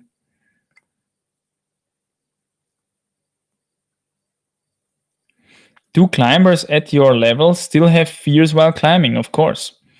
I am coming into my second year of climbing and still fear of falling and still fear falling, even though I know nothing happens when everything is done right. Well, the thing is, when we are outdoor climbing, every fall is different, right? There is, as I said before, just because something is a sport climbing route doesn't mean it's 100% safe. So always having a little bit of fear in the back of your head is going to protect you from stupid mistakes, okay? You can hurt yourself badly even on a sport route that is secured with bolts perfectly. For example, if your belayer F's up, okay? So always be careful. Don't let routine get you into stupid situations. I myself still have some fear of falling. For example, if I'm on-sighting, okay? Let's say I'm on-sighting and there is this vertical section of a roof, then comes an overhang, and then comes a vertical section again. So if I'm clipping the last draw of the first vertical section and moving into the roof, my fear of falling goes up because I am very well aware that I'm moving into terrain. When I fall, I'm going to get a huge pull towards the wall, and then I'm going to have to catch that somehow. So my fear of falling then only goes down once I have the next quick draw in the roof in, so that I am safe from this mechanism. Okay, so just because, if it's very easy, then there is obviously not as much need of fear of falling then, because I probably will stick it anyway, and if not, then I simply climb back and try it again another way or something. But if I'm climbing into the blue, into something hard, well, of course, I'm a bit nervous in the back of my head because I know I'm moving into terrain where it's not 100% safe. And then I have to be careful. Because if I make an uncontrolled fall like that, I might turn around and my head might hit the wall or something like that. So we have to keep this in the back of our heads, okay? We're not invincible just because we have climbed 100 routes already or something. The same dangers apply still that apply to a beginner, apply still to the advanced people, but the advanced people know a bit better when it's actually dangerous, for example, and when it's not. So when it's not dangerous, then I don't really have fear of falling. If there is overhanging terrain all the way, I don't have fear of falling because I know I'm going to fall into the air, okay? But yeah, in certain situations, we have to be aware of certain dangers, okay? That's what I'm saying.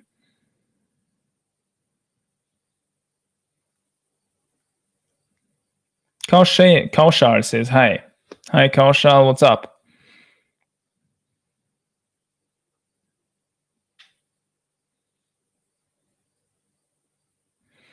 If you think about it, the root of all movement originates in the spine. So being balanced throughout the spine solves issues in the limbs permanently. Yoga balanced all my muscles. So you are on the right track. It's an interesting thought. The thing with that everything is connected to the spine and everything, and this notion that okay, something's wrong in your leg. Let's look at your spine. I'm not fully on board with that, but I can see something like that be an issue if you have, for example, bad posture, or you're having a bureau job where you're sitting in front of a desktop computer all the time. I can imagine these kind of things being a problem.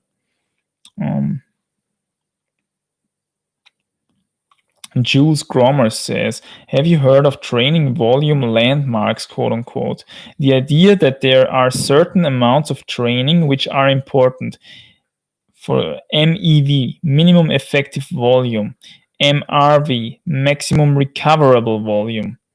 Well, that makes a lot of sense. Jules Gromer's training can consist of building from MEV to MRV, then taking active rest and repeating. Basically a modern take on periodization. So that means you're starting with the minimum effective volume and working yourself up to the maximum recoverable volume and then repeat.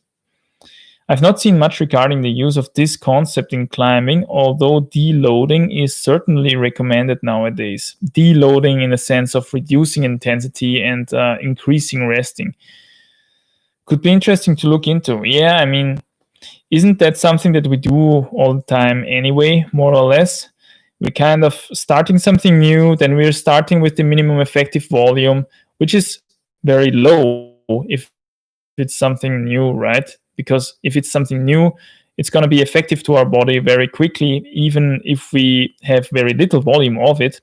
And then as we are, let's say, for example, max hangs on a hangboard, right? And as we are doing it for some time, let's say we do the max hangs for 4 weeks, we very quickly reach the maximum recoverable volume because we try to push it, but we are plateauing out, of course, at some point because we've exploited all the gains that we could make via this method of training. And then we move on to something else and start with the minimum effective volume again and working ourselves up to the maximum recoverable volume. What do you think about that? I think that's how I would view this concept.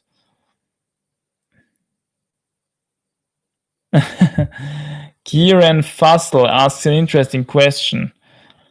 If you could have one superpower, what would it be and why?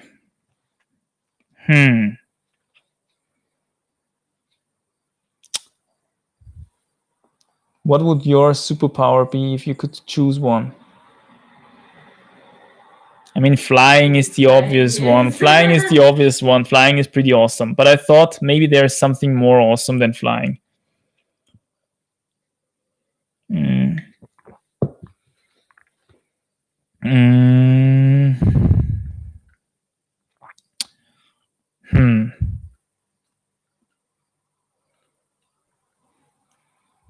I think what about being able to control the elements? You know, something like, okay, you can move a block of earth out of the ground or something like that. Kind of like this Avatar thing. You know, Avatar, the series where this kind of guy, he's able to control the elements and he can do the water and fire and earth and air.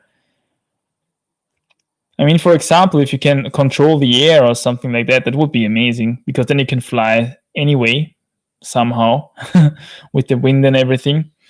But moving Earth would be amazing too because Earth has a lot of weight, and you become a really mad, dangerous force then, right? Because you can move around so much material and everything.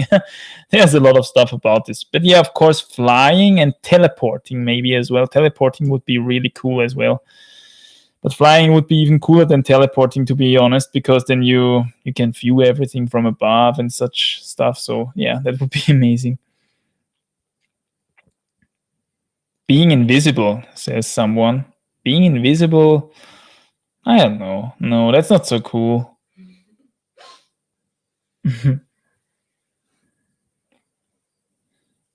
Have you heard of quote-unquote critical force, maximum load at which you should be able to climb indefinitely without falling off? No. I know that there is something like that, like the maximum load, but I didn't hear it being termed critical force. And what do you think about it? Well, the maximum load at which you could climb indefinitely without falling off, this is essentially what you would want to train when you wanted to train aerobic endurance. This is what I'm connecting it to now. Because this is how you train aerobic endurance. Essentially, you climb at the intensity which allows you to climb indefinitely with shaking out and everything. And you do this for 20-30 minutes, and this is good aerobic endurance training. Something which is not so super necessary, in my opinion, if you just get enough outdoor climbing in, because on outdoor climbing, you're going to shake out and rest anyway, and then you train this anyway. But there would be no interest in climbing if you could fly. So another. I don't know. Is there really no interest in climbing just because you can fly? What's the interest in climbing in general? On most of the mountains we can walk up anyway, right? Okay, not really. There's a lot of mountains that we have to climb on as well. So not really an argument. Teleporting. But then you could teleport yourself on the top of your climb as well. So climbing becomes again kind of useless. Something like that. I don't know. Teleportation would be cool, says Jimmy Cho. Yeah, I think so too. Teleportation would be really cool. I think just the fact that you can disappear like that wherever you are and appear somewhere else. This is an amazing ability, man. This is really powerful stuff. Andrew Jackson says, I hear you said that the MacBook these days are kind of worst compared to the older versions. Have you ever tried a Windows OS? Have you tried a Windows OS? Do you mean a Windows OS? You mean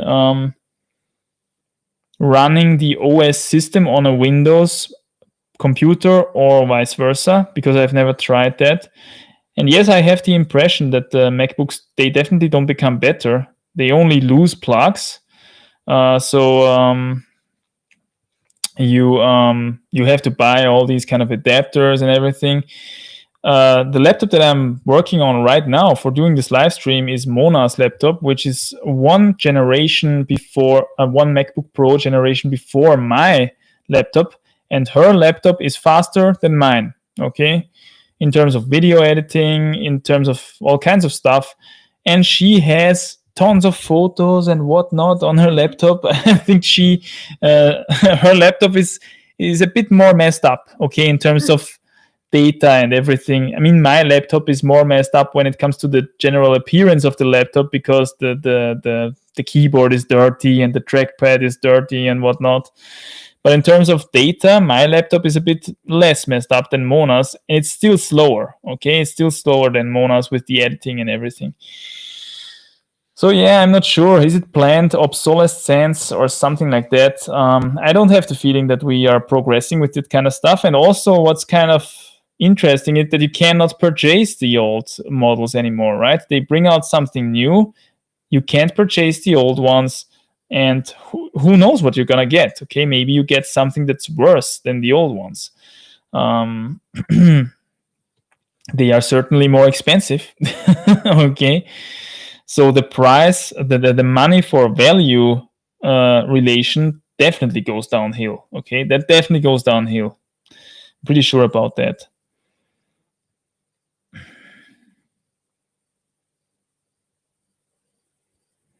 Nick S asks, hi Manny, do you train power endurance specifically, or does just bouldering/sport cover this enough in your opinion? Sport climbing, if you get a lot of it in outdoors, covers it enough, in my opinion. If you want to train it really specifically though, for whatever reason. So let's say you have a climbing trip coming up in 3 weeks and you cannot go outdoors now, but you will go only outdoors during the climbing trip, obviously. Then I would train power endurance in the gym. And the way how I would do it is I would take a 45-degree system wall, create some boulders with 10 to 15 moves, and then I would just rotate those boulders with certain rests in between, and just to keep up a solid hard pump all the time. And this way I would just increase my power endurance dramatically. And this way you don't have to lag behind when you go outdoors for the first time after a couple of weeks or something. So let's say you have these 3 weeks time until you go outdoors for your trip, because otherwise, if your trip only lasts like 3 weeks, you only gonna get your maximum power endurance when the trip is already ending, right? If the adaptation phase is 3 weeks then. So if you can manage to get the adaptation phase before the trip actually starts, then you have access to at least 90% of your potential power endurance at the start of the trip already, and you only get those last 10% over the course of the 3 successing weeks. And this way you can probably get more out of your climbing trip, right? Does that make sense? Because you don't have to go through the adaptation phase during the trip. You essentially have already done it before the trip starts. So that way it makes sense. If you have something like a 3-month climbing trip, then you don't really have to pay attention to it, because 3 weeks in 3 months is not a lot of time. Then you get the specific power endurance for this area that you're moving in anyway once you're there. And then it doesn't make so much sense to train it indoors, right? Then it will probably make more sense to spend the time training max power, because once you're on the trip and on rope, you cannot get any max power in any way anymore anyway, okay? Unless you're getting a portable hangboard with you and do 1 or 2 sessions a week of max hangs on this hangboard. This way you can keep your max strength actually throughout a longer rope climbing trip as well. I've talked about this in the past. Supernova Nonsense says, favorite Crag snack. Bananas are really good. And the honey milk is really good, for example. About Crag snacks play a huge role in conditioning. I've talked about this before. Maybe a slight performance tip here, side tip. You don't want to have anything super fatty, okay? So don't come at me with your nuts and your protein bars and whatnot with nuts in them, and then there is also oils in them, possibly even. You don't want to have fatty snacks when you're outdoors, okay? Fats make you slower, they make you more tired, they make you less agitated, essentially. What you want to have is either short chain carbohydrates in the form of some sort of fruit, for example, or honey, or a mix of short chain carbohydrates and longer chain carbohydrates. The thing is, if you get too much carbohydrates in at once, you're going to spike your insulin, and this again is going to make you tired, okay? The spiked insulin is going to make you tired.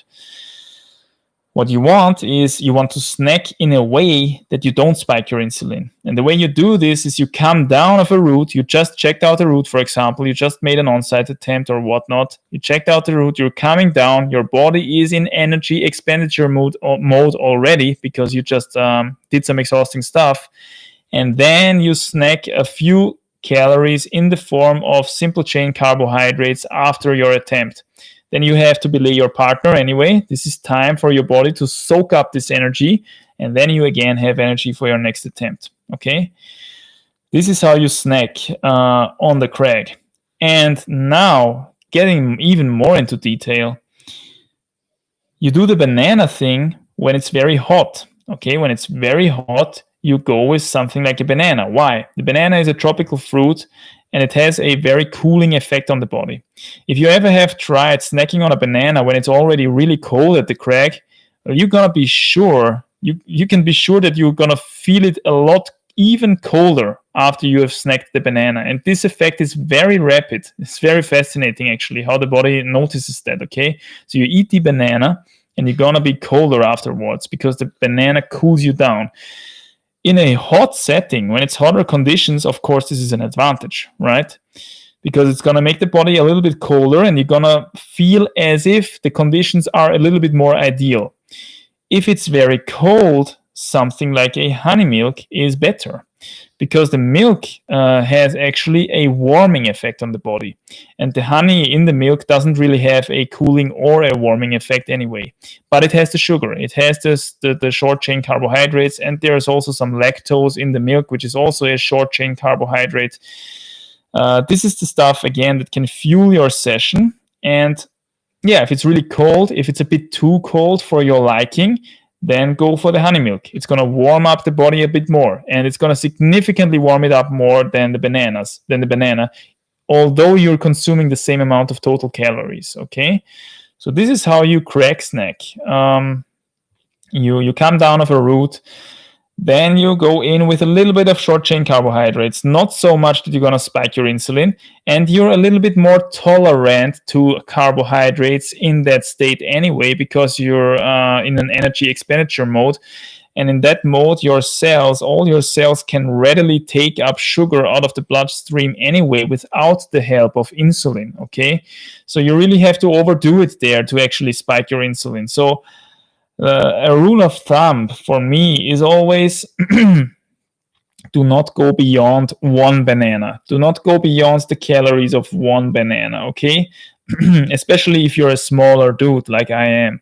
If I smash in 2-3 bananas when I come down, then I'm going to spike my insulin, I'm going to be tired, and then I'm going to have to rest for my next attempt, because I lay there and my body is occupied soaking up all those calories, releasing insulin into the bloodstream and everything. Okay, so these are the thoughts that go into Crag snacking as well.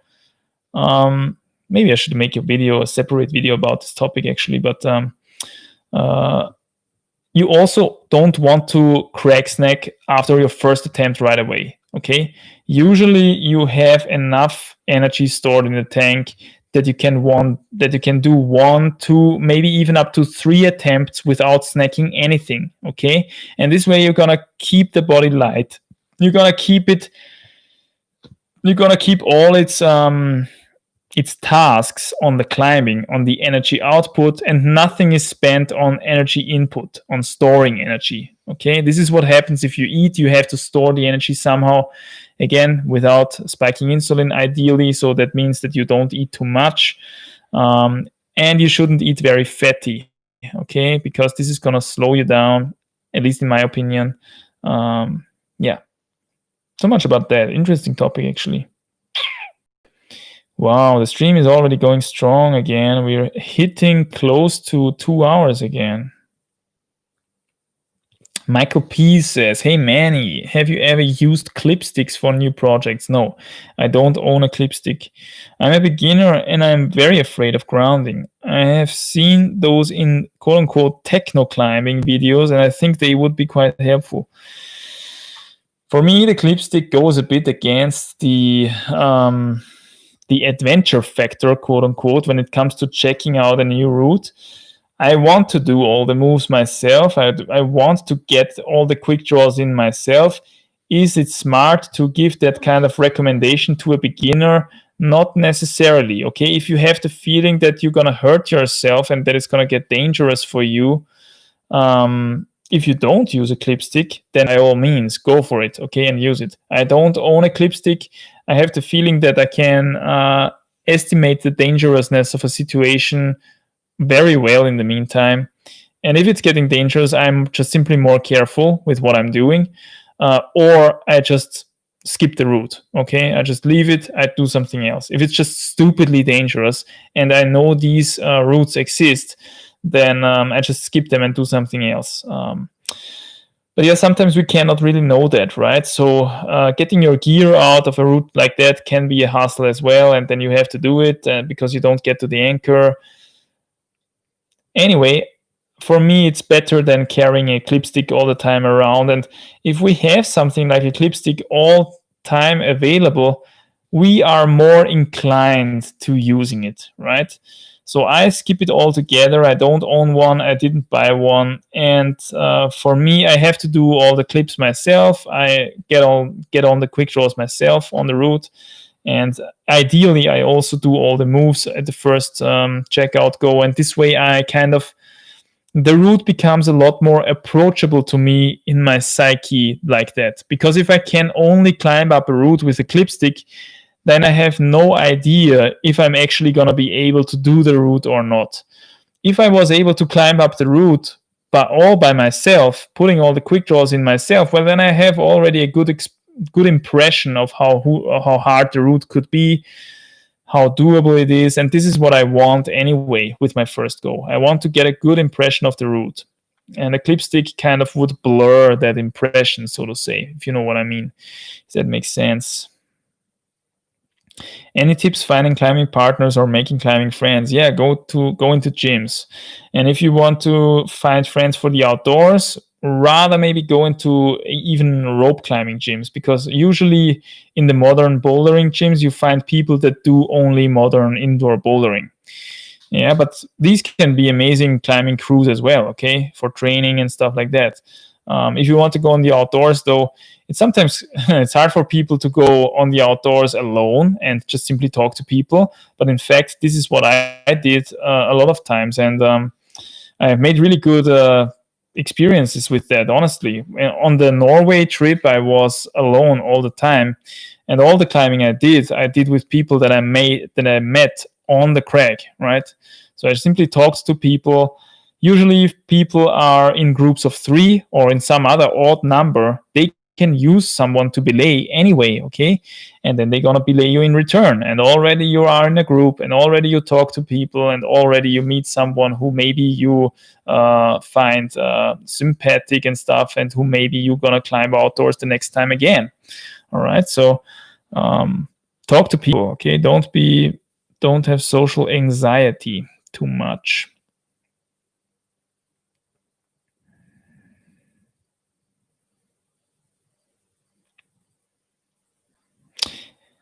Kieran Fussell says, if you could relive a climbing moment during your time climbing so far, what moment would it be? Yeah, definitely sticking the cruxes of some of my hardest climbs. My first 8C was really memorable because it was like over 70 goes on that thing, not 70 attempts, but 70 goes, including checking out and everything. So that was the most effort that I ever had to spend on a route. And also sticking the last few hard moves on the 8C Plus project, man, that was amazing stuff. And also sticking the 8B boulder that I did. The 8B boulder was also, I think I was in when it comes to pure strength and power, I was in best shape when I did the 8B boulder. I never have been as strong again in terms of finger strength to body weight ratio, right? Because I was super light. I was coming out of a conditioning dry fast that day, and I think I weighed something along the lines of 62 kilos or something, which is probably 6 to 7 kilos lighter than I am now, which is crazy. Okay, that's another world when we're talking about climbing performance. And also in terms of finger strength, I was really well conditioned back then. And yeah, this was probably the strongest I have ever been when it comes to raw climbing performance. I mean, nowadays I'm not a lot weaker, I'm probably even stronger, but I'm also quite a lot heavier, and this matters more. Okay, this is weight is so huge when it comes to climbing performance. Any thoughts on the flashboard? I just purchased one. What's the flashboard? I have no idea. I don't know what it is. Let me Google it. Flashboard climbing. That's what I put in. Okay. This is just another fingerboard or what? Flashboard. Tension climbing. Let's see.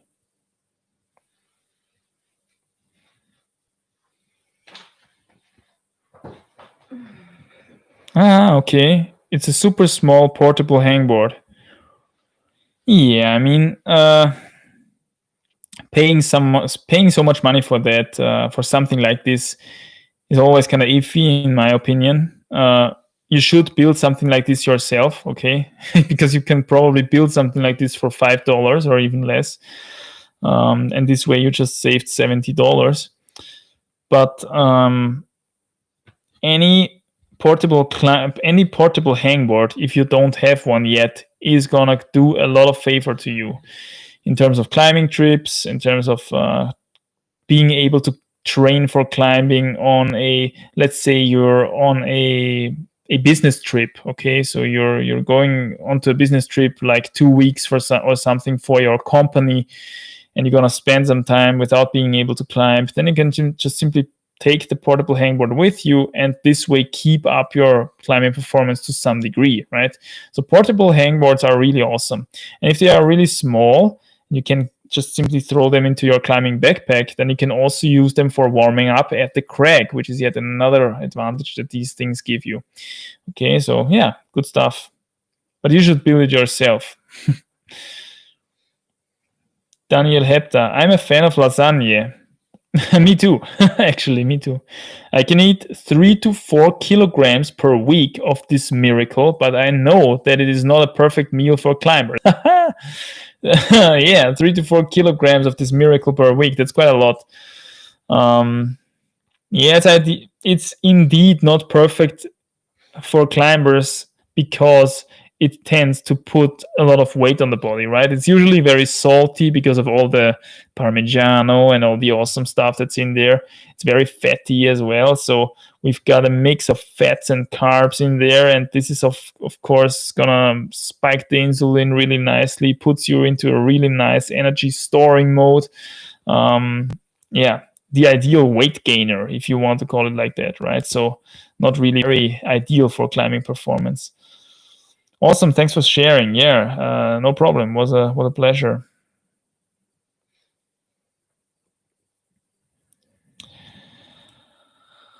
Jean Ramses says, I started climbing at 6 years old and I climbed since 11 years now. Wow, that sounds good. I am super motivated, but I am plateauing around 7 A's.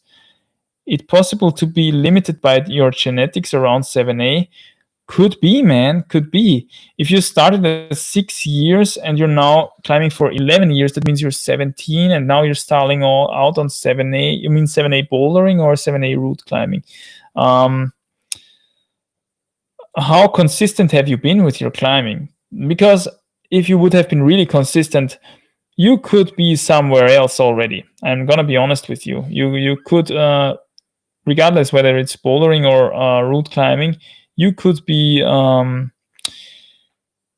you could climb stronger probably, unless, I mean, of course that depends on your genetics as well, right? An early starting age is not going to help you so much if your genetics are really bad, quote unquote. I mean, bad genetics. We all have to work with what we've got, right?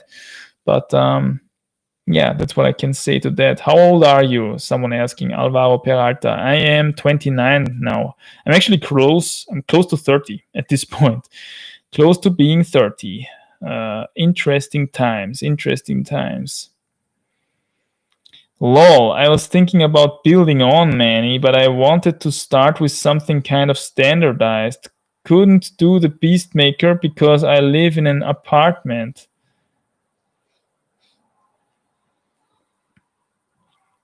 I was thinking, okay, that's the hangboard guy. But I wanted to start with something kind of standardized. Yeah, okay.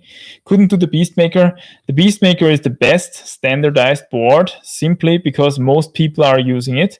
The big disadvantage of the Beastmaker, though, is that different Beastmakers are actually different. So it's actually not really standardized anyway this way. They have different frictions. Sometimes the pockets are a bit different in terms of depth and inclination and whatnot. So, yeah, depends on the Beastmaker, for example, hugely how hard the hardest slopers on the Beastmakers really are. Yeah, so it's made out of wood, right? And not all wood is equal. So in that way, we can't really standardize it anyway. So don't be bummed out because you have something that's not standardized or whatnot. Just simply get something that allows you to get better and allow you to ideally track progress in some way, shape, or form. Maybe something I will have to find out myself, but how do you handle frustration? Decided to project something hard in the gym and spend 7 sessions on it, and now it's and now it's reset. Damn. Feels like I wasted my effort.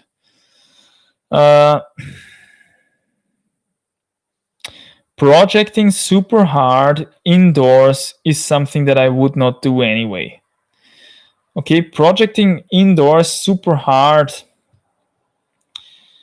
I would reserve that kind of effort for a 45-degree system wall where you actually can project hard boulder problems, where you at least get something out in terms of training effect, in terms of max power training effect, regardless whether you're able to do the problem or not. With the roots, probably you've got some sort of training effect also out of your 7 sessions projecting that root indoors, okay? But maybe not as much as you could have gotten out of a proper bouldering training session on a 45-degree session system wall. So I would I think indoors root climbing, it doesn't really make a lot of sense to spend more than 10 attempts on something, okay? Because what's the goal indoor climbing roots? You want to get sequences done. You want to train endurance or something like that. If you're failing to connect a number of moves back to back indoors, you're kind of missing the point of indoor climbing a little bit. Okay, if you're having a Super Bowl, that's why usually indoor rope climbs are set in a way that they are more endurance-y, more power endurance-y or something like that. The root setters usually try to avoid setting super bouldery routes because they don't want to get their customers into a situation like that. Because if you want to train that kind of stuff, then you go to the 45 system wall anyway, okay? So what you want to do is actually you want to make meters. You want to get into the flow. You want to get sequences, okay? You want to climb sequences. You want to be a better climber, a faster climber, maybe train some technique. This kind of thing you can only do if you actually also succeed at some points on routes. And this is why I would say when you can't get it done after 10 attempts, move on to something else, okay, in terms of indoor setting where the route is going to be reset anyway afterwards. So there's not really anything to collect there for the collector's mindset of the climber anyway. On outdoor routes, well, you can go up to 70 tries or even more. And still, if you can do it at least after all these tries, it's not going to be wasted because it's a nice addition to your collection, okay? And nobody can take that away from you. They cannot reset this kind of route outdoors, okay? They can maybe take out the balls or whatnot if the area is getting closed or whatnot, but then you can still say, back then when it was still open, you did it. And that's a good feeling, okay? That's the feeling that we want to have as outdoor climbers.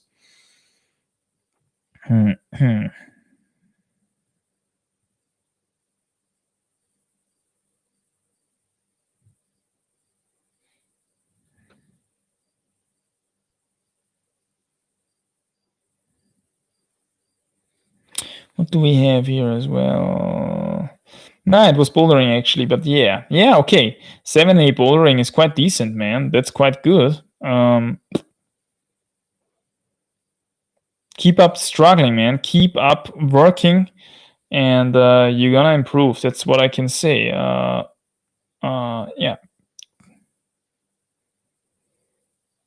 Jimmy Chaw, what other hobbies besides climbing? I like archery. I have a bow. That's amazing. I like playing the guitar. I like microscopy. Okay, I recently discovered my biological, my spleen, my how should I say, my inclination to biological things, biological science.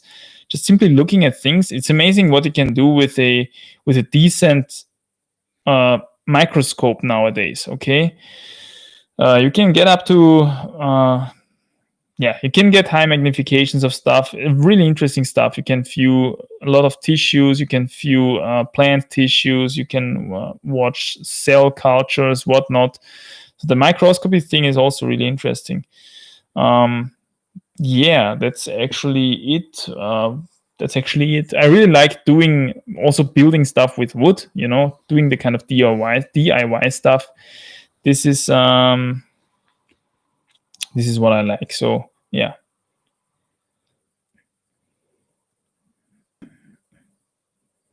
Marlene says, do you have any specific tips for female climbers? Would they focus more on strength training since they are on average weaker? Do you have any tips for female climbers, Mona? I don't know. I maybe not.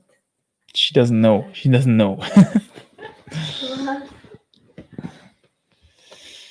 I would say try to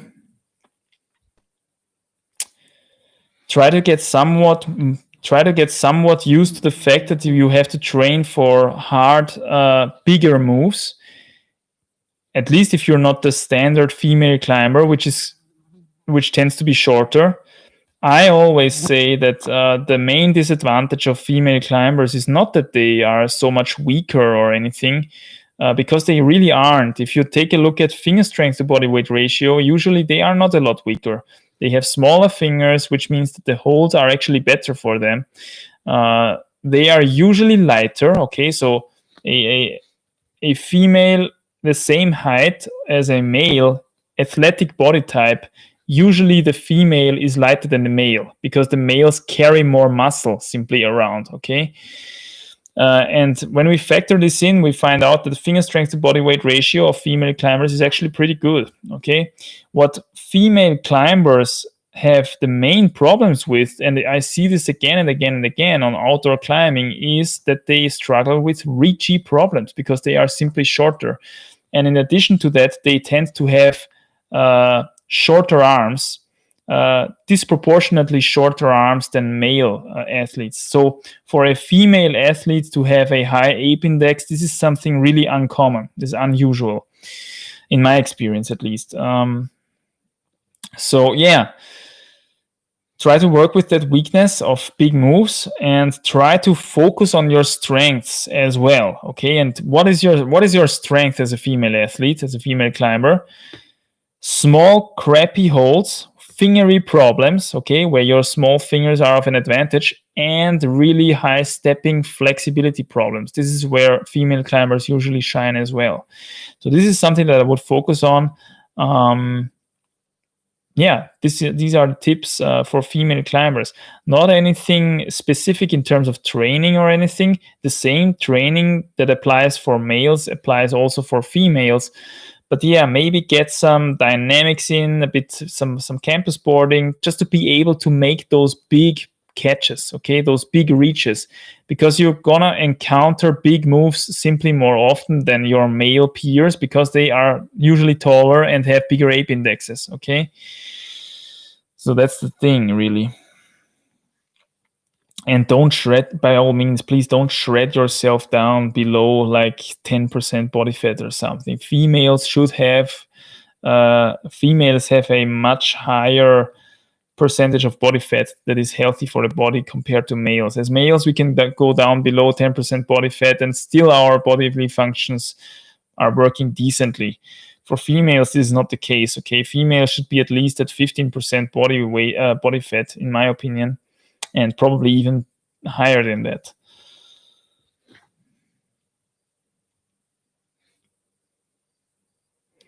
Hi Manny, I just wanted to say thanks for making my question from a previous live stream into a video, the how many climbers reach their potential one. Yeah, that was a good question. Actually.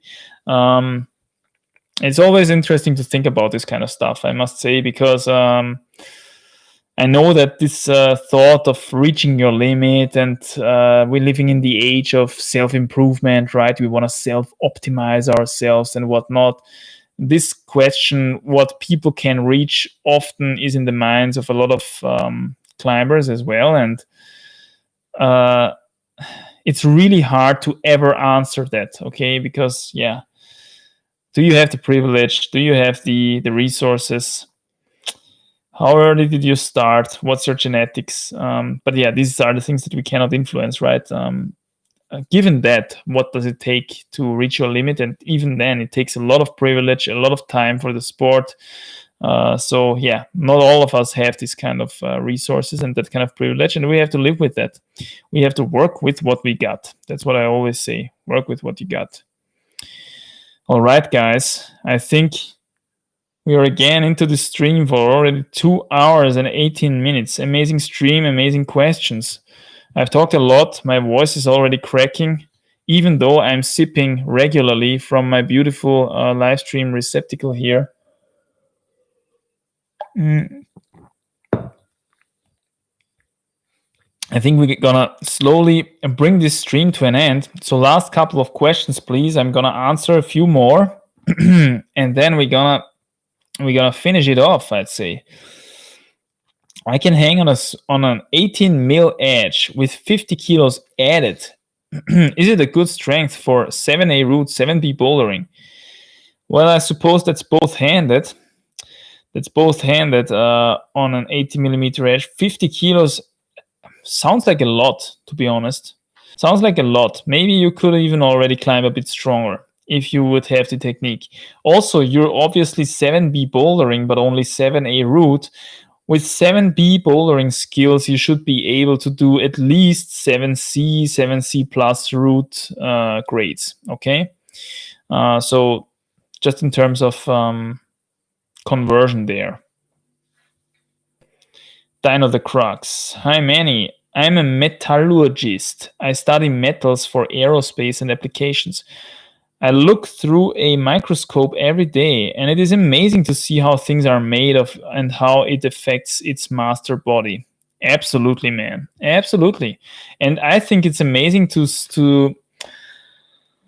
I mean, the microscope physics are relatively simple, right? I mean, they are complex, but nowadays they are really affordable. Back in the day when they probably had also a microscope like I have now. 100 years ago, they already had it, but it was something much more special because arranging these kind of optical lenses in such a precise way and sanding them in a perfect convex, concave shape and everything like that was much harder back then. So a good microscope, a decent microscope was a much rarer sight back then. But nowadays we have these, we have the option to make them commercially available, so to say. And by doing that, the small guy like me can look into a microscope and verify a couple of things. And it's just something different whether you learn something from a textbook, okay, from let's say you learned by biology high school book or something like that, and then you read, okay, there are cells and there is this kind of tissue, and inside of the cells there is the core of the cell and there is the DNA and whatnot. But it's a different thing whether you actually see this yourself with your own eyes, okay, maybe even taking samples from your own body or whatnot. And that's fascinating, okay? This is fascinating, and this kind of knowledge also sticks in the head, I think, much better. It's much better than reading a textbook or something, which is only annoying. And yeah. So that way, really interesting hobby, actually. Also, have you got tips for someone that is 170 centimeters on outdoor bouldering? Can't reach them holds. Yeah, man. Damn. Yeah, 170 centimeters is even a bit shorter than I am. I am 173 centimeters and I have a 0 to +1 ape index at this point. Yeah, man. Outdoor bouldering, I would say, yeah, focus on the small move problems, okay? The girly problems. That's what I always say. Focus on the girly problems. The problems that the girls seek, okay? Because there's always the girly problems which don't have any reachy moves in them. And on the reachy moves, do campus training. Try to get your contact strength on point. Get good contact strength so that you can catch holds with huge speeds, because that's what you're going to have to do if you're short, okay? You're going to have to jump for those holds. Look at the small Japanese climbers. Look how they do it, okay? They do it despite them being very short. They have amazing abilities when it comes to this kind of stuff, okay? Dynos, coordinative stuff, contact strength. I mean, they are also super light, so don't get me wrong here. Of course, their incredible finger strength to body weight ratio helps them a lot, but practice this kind of stuff. Be dynamic, be explosive, okay? Jump to holds and catch them. This is how you can attack this weakness the best.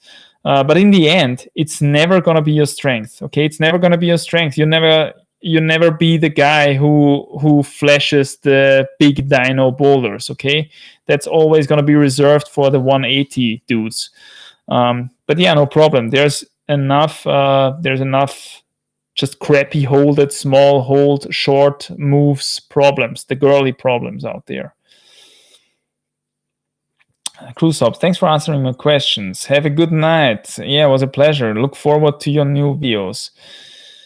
Gregory Hart, thanks, Manny. Yeah, was a pleasure.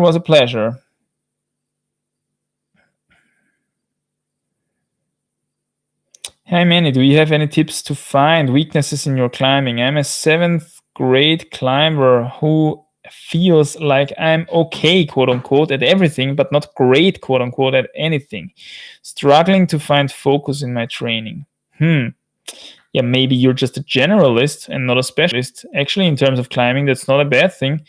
You can do all types of climbing equally well. Why not? If you really want to find your weaknesses, you have to do the following. You climb a lot of different styles. You try bouldering, you try sport climbing, you try bouldery sport climb routes, you try endurancey sport climbing routes, you try limestone, granite, yada, yada, yada. You try bouldering outdoors, you try dynamic moves, you try small moves on crappy holds. And this way you're going to find your weaknesses naturally, and then you know what you have to work on. Just let me tell you something, unless your weakness is something really trainable, like for example, flexibility or finger strength or something like that, focusing on your weaknesses is not going to be as fruitful as simply knowing your strengths and selecting climbs accordingly to your strengths. Okay, this is going to be the next level strategy when it comes to also sending hard routes at your limit, because especially on the hard routes at your limit, you're going to have to be selective somewhat, at least, to not take something that is exactly your weakness, because you're never going to send your weakness route, your max limit route, when it's your weakness. Okay, you want to be able to know what kind of strengths you have, and then you want to select your routes accordingly. Yeah, and the better generalist you are, the bigger the broader the spectrum is from what you can choose, right? So yeah, of course it's good to be a generalist. Of course it's good to be good at everything. Yeah, but usually we have some sort of weaknesses. Every one of us has them.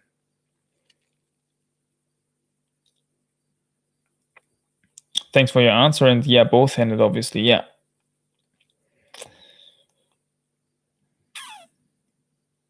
How did you size the Scarpa Instinct VS compared to Street Shoe? Have you worn the VSR, and what are your opinions? The VSR, I don't know. I heard that it just is the same shoe as the Scarpa Instinct VS, but with the XS grip rubber, which is, in my opinion, simply a crappy rubber. So I would not go for this one. I would go for the Scarpa Instinct VS in any case, regardless of the application. Compared to street shoe size, I have 42 EU, and my Scarpa Instinct VS is 39.5 EU. So downsized quite a bit. Yeah.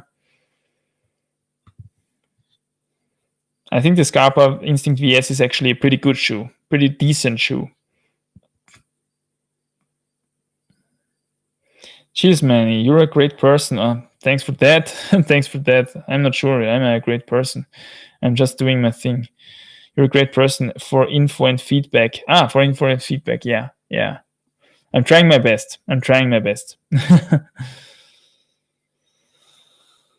What's the best way to train indoor climbing gyms to translate the strength to outdoor to sand? 45-degree overhanging system wall with some crappy holes on there.